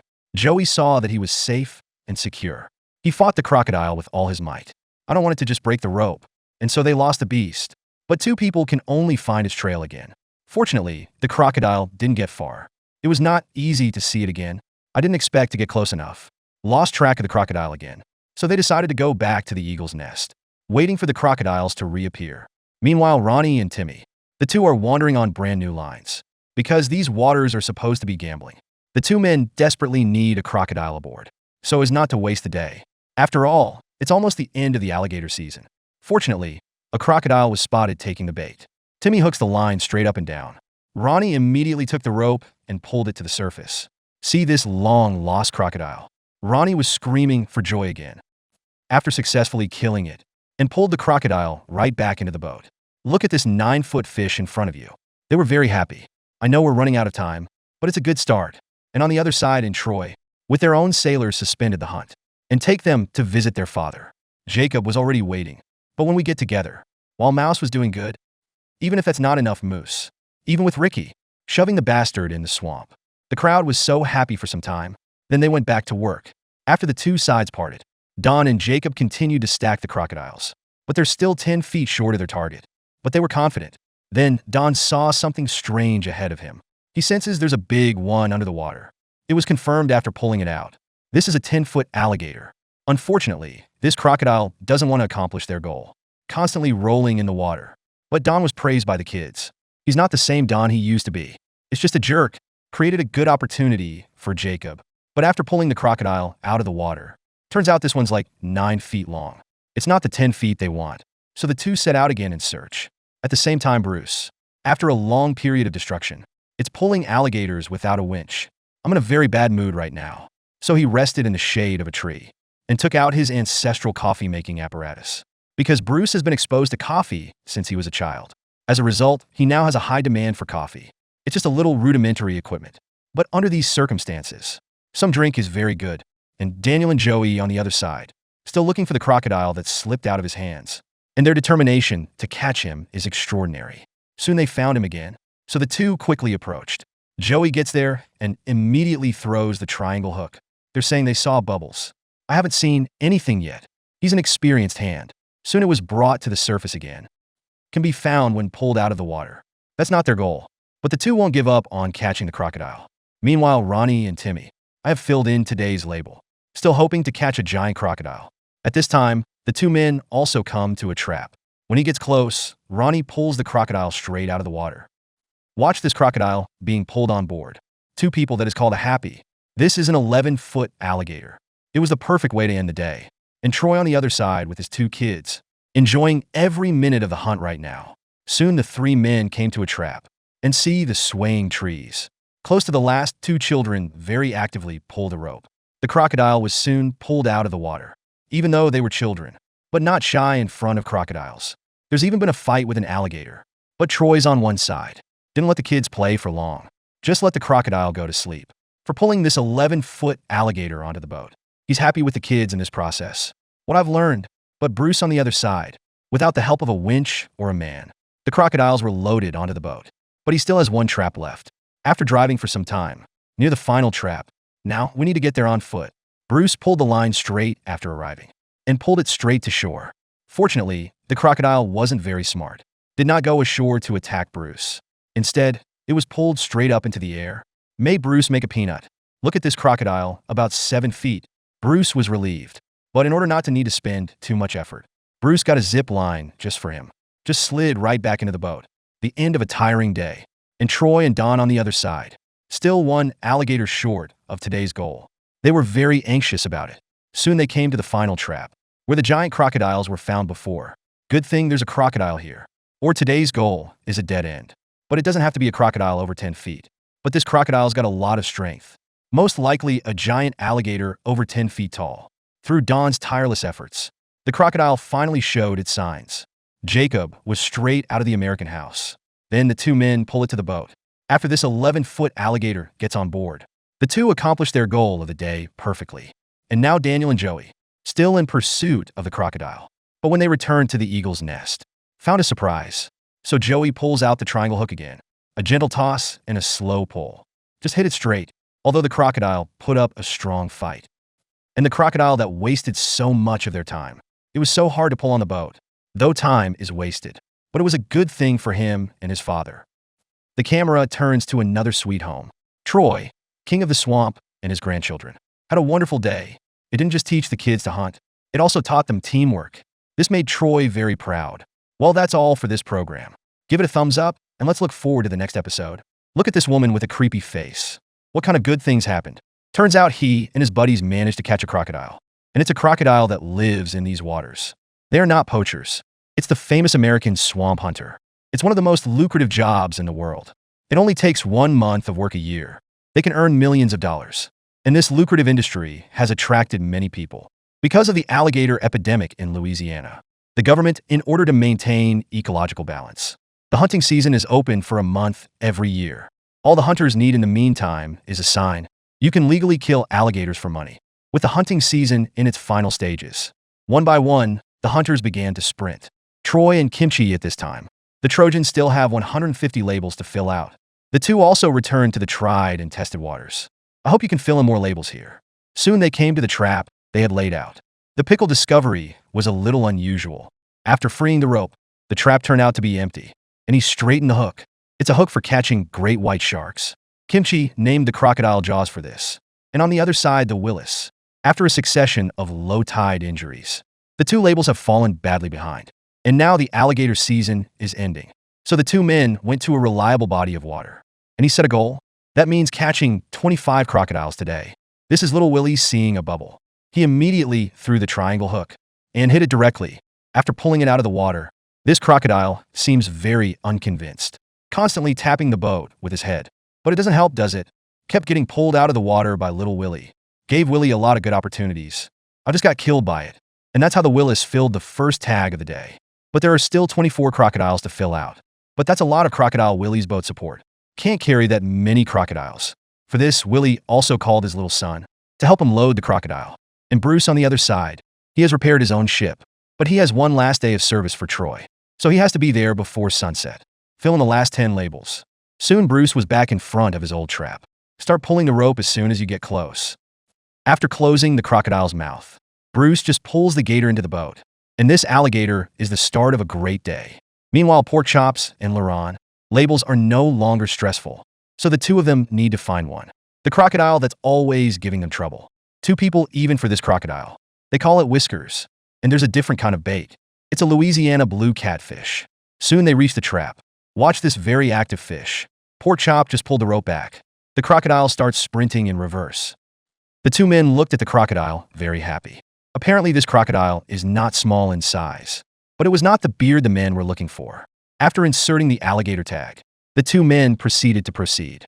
Ashley and Anna on the other side, ready to catch the biggest gator of the season. Ashley even devoted a lot of time to it. Got a lot of local crocodile hunters. Ask about the crocodile's usual location. It also gave Ashley a lot of information. But it was not enough. I even found Troy for questioning. After I got the message, the two set up decoys directly in the water. Ashley then spotted what looked like two crocodiles in front of her. And they're not small. So Ashley pulls out the blitzer. I'm speechless. Ashley shot me. More than my beloved Dawn. That's how they lost the giant crocodile. It also lost the capital to show off in front of peers. Anna then had an idea. We're going to use two big chicken legs as bait. And 20 miles away, Troy and Kimchi, to catch a crocodile named Jaws. Troy decides to use shark hook number 3. After half an hour's walk, the two men again came to a trap. Kimchi is immediately excited to hook the rope. And this crocodile is not small. But when it came to pulling the crocodile into the boat, turns out it's not very large. This was a disappointment for Kimchi. But this crocodile is still 8 feet tall. You can still fill in a label. After rearranging the bait, the two men search for the great white shark again. And on the other side, the Willis. The two have caught only 2 crocodiles so far. This was very frustrating for both men. And they are afraid of this phenomenon. Afraid if you don't finish the label this year. Next year, labels will most likely not be available. Then little Willie suddenly threw his triangle hook. And he managed to hook it in.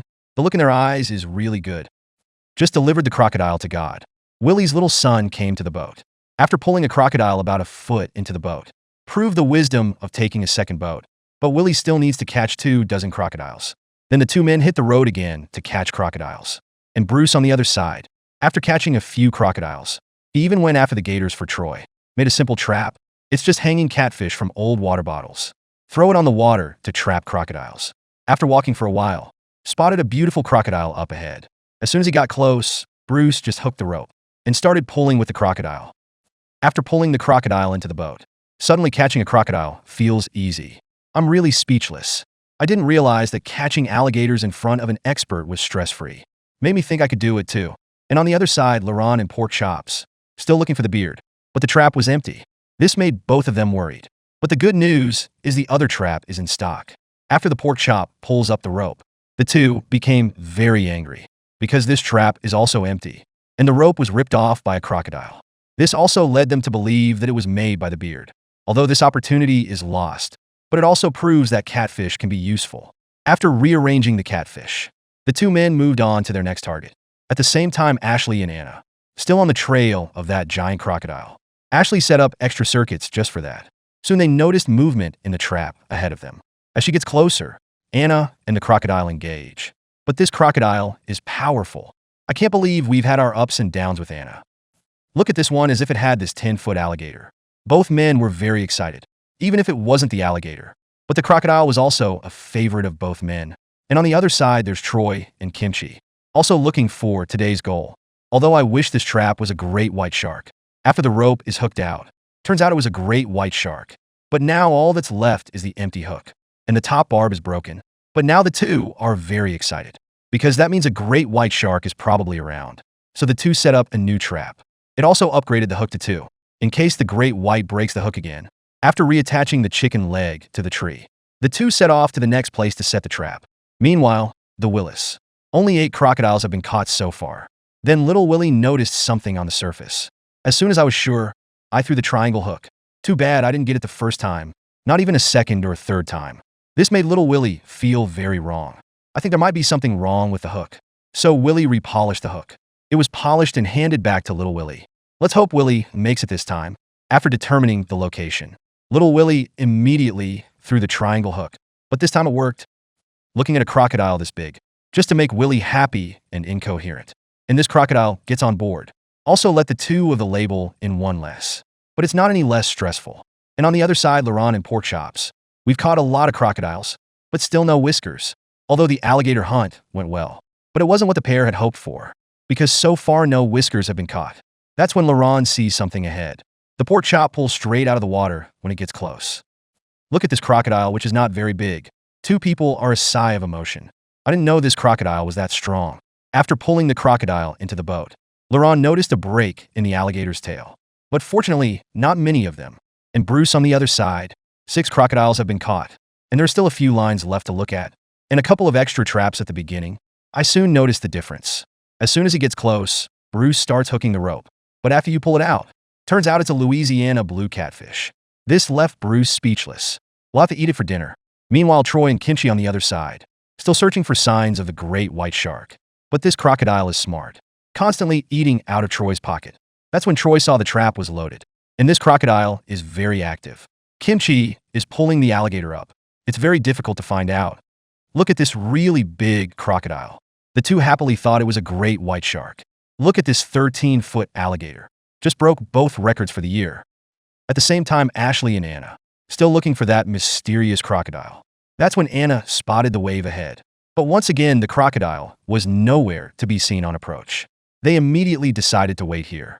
You don't stop until you catch it. And Bruce on the other side. There's only one label left to fill in. Soon Bruce reached the trap. As you get closer, you start pulling and pulling. After tying the rope to the crocodile, I started winching it to the boat. Look at this 10-foot alligator. Makes Bruce feel really good, especially since it's the last day.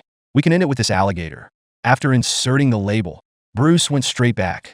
But here at Wiley and his son, both men are still far behind schedule. Only 11 crocodiles have been caught so far, but there's only an hour left to hunt. This makes the 2 people very anxious, worried about not finishing the season's tag. Then Willie noticed something was happening next to him. Little Willie immediately threw the hook. One slow pull and hit. Just pull it right up to the boat. Look at the 12-foot alligator in front of you. It takes a lot of effort to pull it to the boat. Suddenly, little Willie saw a crocodile again. Willie quickly sailed over. When you get close, throw the hook out and hit the crocodile again. But when he almost pulled little Willie off the boat. But the good news is little Willie is not small. Instead, they pulled it into the air. Just let Willie take a chance. Even though they caught 2 crocodiles in a row. But we're still behind schedule. There are still a lot of labels to fill out. But still 2 crocodiles this big. It's still very pleasant. And Ashley and Anna on the other side. We caught a lot of crocodiles. I also decided to go to the waters where I first saw the mysterious crocodile. Catch the mysterious crocodile. That's when Ashley realizes the trap ahead is loaded. And constantly trying to get out of the trap. But when he gets close, he dives back into the water. Let Anna struggle to pull it back out of the water. After pulling the crocodile out of the water, look at this giant alligator right in front of you. 2 people are taking out the milk strength. Didn't even pull it on board. So Anna jumped into the water. Underneath, lift the alligator's lower body. When we get the crocodile up a little bit, Anna went back to the boat to pull again. After pulling the crocodile into the boat, Ashley had a very strange look on her face. After inserting the label, they called it a day. Can be Laren and pork chops on the other side. There's only one line left. They still have no trace of a beard. Soon they reach the last trap. When you get close, the pork chop starts pulling. Look at this giant alligator right in front of you. They knew immediately that it was a beard. After pulling the crocodile into the boat, their hearts swelled with pride. And on the other side of the buyer's land, Bruce delivered the last of the crocodiles and successfully completed the Trojan Commission label. After delivering the crocodile, Bruce brings Troy and Pickles, went to his home, and cooked fried catfish for 2. Well, that's all for this program. Give it a thumbs up, and let's look forward to the next episode. This is the wild fishing ceiling. The man just threw the hook lightly. You can pull up a dinosaur, and you won't get hurt. This is America's famous swamp hunter. Because of the alligator epidemic in Louisiana, the government, in order to maintain ecological balance, the hunting season is open for a month every year. All the hunters need in the meantime is a sign. You can legally kill alligators for money. As the alligator season reaches its final 3 days, sudden cold wind, it makes the crocodiles go into hiding. And it made one team change its strategy to fill in the tag of being far behind. When the noon sun slowly sets, Ashley and Anna now have 12 tags left. The original plan of the two. It was also changed by a cold snap. This makes both men look at empty lines all day. There were even chicken legs blown into the water. And there's nothing to bite, because crocodiles are cold-blooded animals, sensitive to ambient temperature. When the temperature drops, they go into hibernation. They don't eat or exercise. This makes it impossible for the two to fill out their labels. The two walked a distance without energy. Anna found out the trap was in stock. But when you pull the rope, it doesn't feel like this crocodile is heavy. Look at this dead crocodile. It's called a thrill between two people. Today is the day we finally get a crocodile on board. You can also fill in the previous tab. But there are only a few hours left in the hunt today. And Daniel and Dorian on the other side also spent the day on the water, even though they still have 20 labels to fill. But they both had better luck. We caught a few crocodiles so far, but the cold wind is still taking its toll. Both of them ended up with empty traps. This makes Daniel worried. So I decided that while the sun was still shining, fill tags as much as possible in open water. Soon they saw something ahead of them. On closer inspection, it turned out to be a crocodile. So Daniel quickly sailed closer. Once we've located the crocodile, Daniel cast out the line and successfully hit it. Fortunately, the crocodile finally broke free. Or this old Dan might have to. Despise the cold wind this time. And on the other side, Zach and Joey. I ran 40 routes today. Although both have been working hard, but the weather turns. It was a blow to both of them. As a result, both men have yet to catch a crocodile.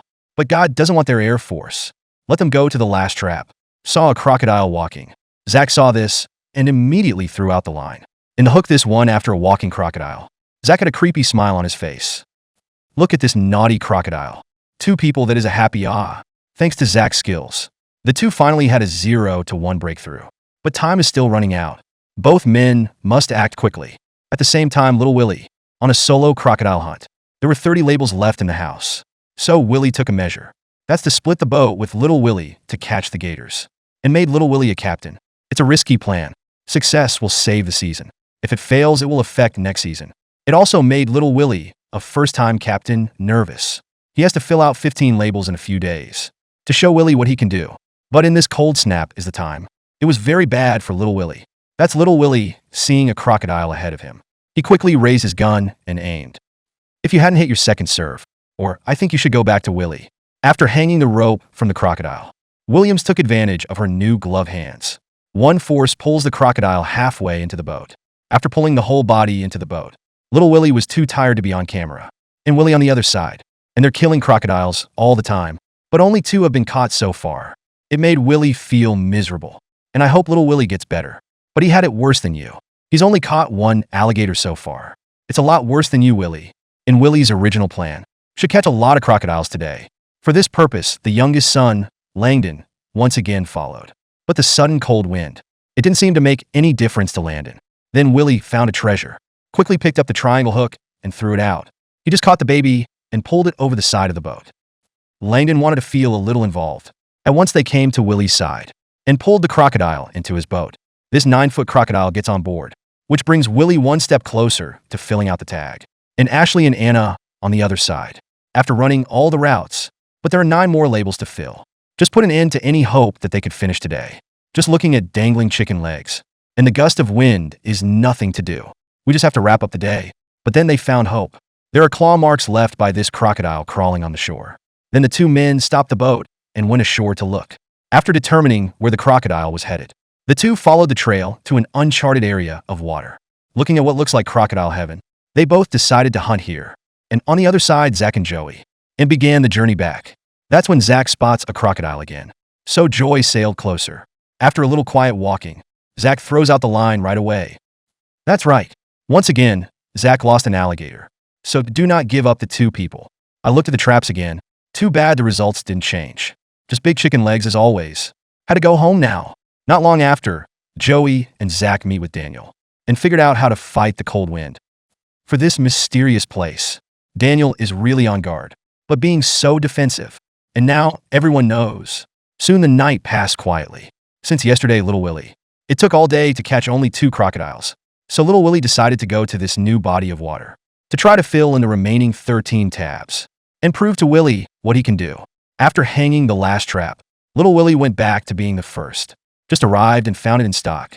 Little Willie approached and pulled the alligator straight out of the water. Looking at such an active crocodile, Little Willie quickly picked up his gun. Then he started fighting the crocodile again. Soon Little Willie found his chance. Look at this 10-foot alligator. All of a sudden, my confidence soared. I also believe that I can complete the rest of the label. And Anna and Ashley on the other side. After the discovery of a river yesterday, Ashley spent the night looking for the estuary to enter and set up traps there. Soon the two spent 2 hours together. Re-entered the water. Find the first trap. There's a big fish on the hook. But Anna suddenly noticed that the crocodile had run onto land again. Ashley just got off the boat and shot him. So the 2 men pulled the crocodile back into the water, while pulling the crocodile into the boat, which means they're down to 8 labels. And Willie on the other side. We only need to catch 10 crocodiles today to combat the effects of cold winds. For this reason, Willie heads to new waters, and he brought Langdon with him again. Soon Willie found a crocodile. As soon as he got close, he threw the triangle hook. You can pull it back, but it got away with it.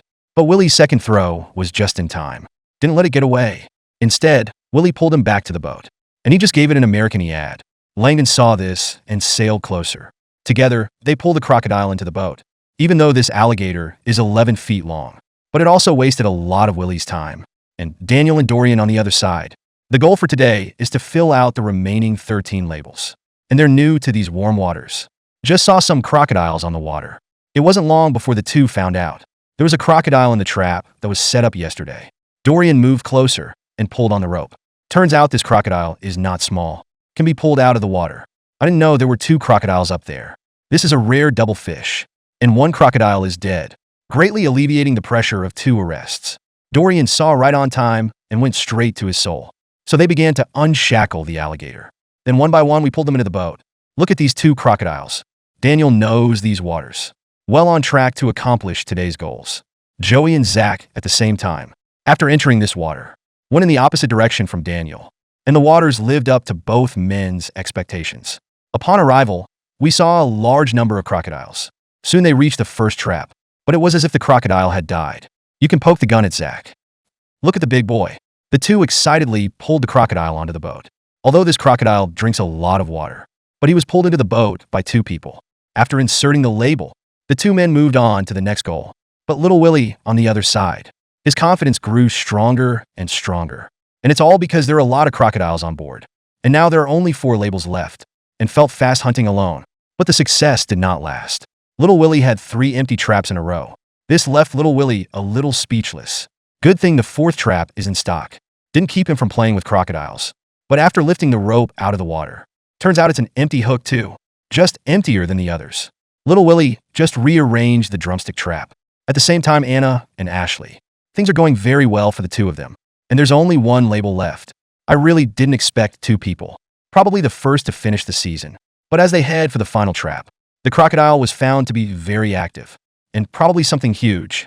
Soon Anna was able to pull the crocodile to the surface.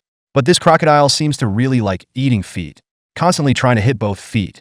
But it also leaves the head completely exposed to the air. It went straight to Ashley. Look at this giant alligator. They first pulled his head over the side of the boat. And then bit by bit, we move it onto the boat. And this crocodile gets on board. The 2 can also declare the end of the season. Insert the last tab. Officially marks the end of the season for both. And Willie on the other side. And these waters are very fruitful. I have the last label left to fill in. Then Willie had an idea. To catch the last giant crocodile of the season. Soon Willie found a big pile of bubbles. And I'm sure there's a giant crocodile lurking down here. Sure enough, after pulling it to the surface. That big tail. It's a pretty good proof of Willie's theory. And this giant alligator is doing just fine. Willie set a goal for himself. Although the process is a little difficult, but in the end it was a success. Assuming, of course, that Little Willie is done filling in the tags. Landon just put the tag on. The 2 began their return journey. And Daniel and Dorian on the other side. There's only 2 lines left to check. And hopefully one of these will fill the label. Soon they reach the first trap. When Dorian pulls the rope out, Daniel had nothing but disappointment. It also made him worry.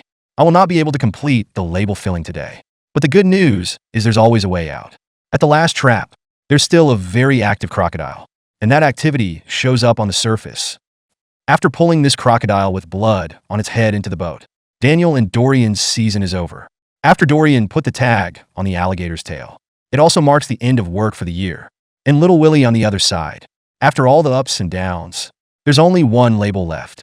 But since there is no course to run, little Willie Jedi hunts crocodiles in the open water.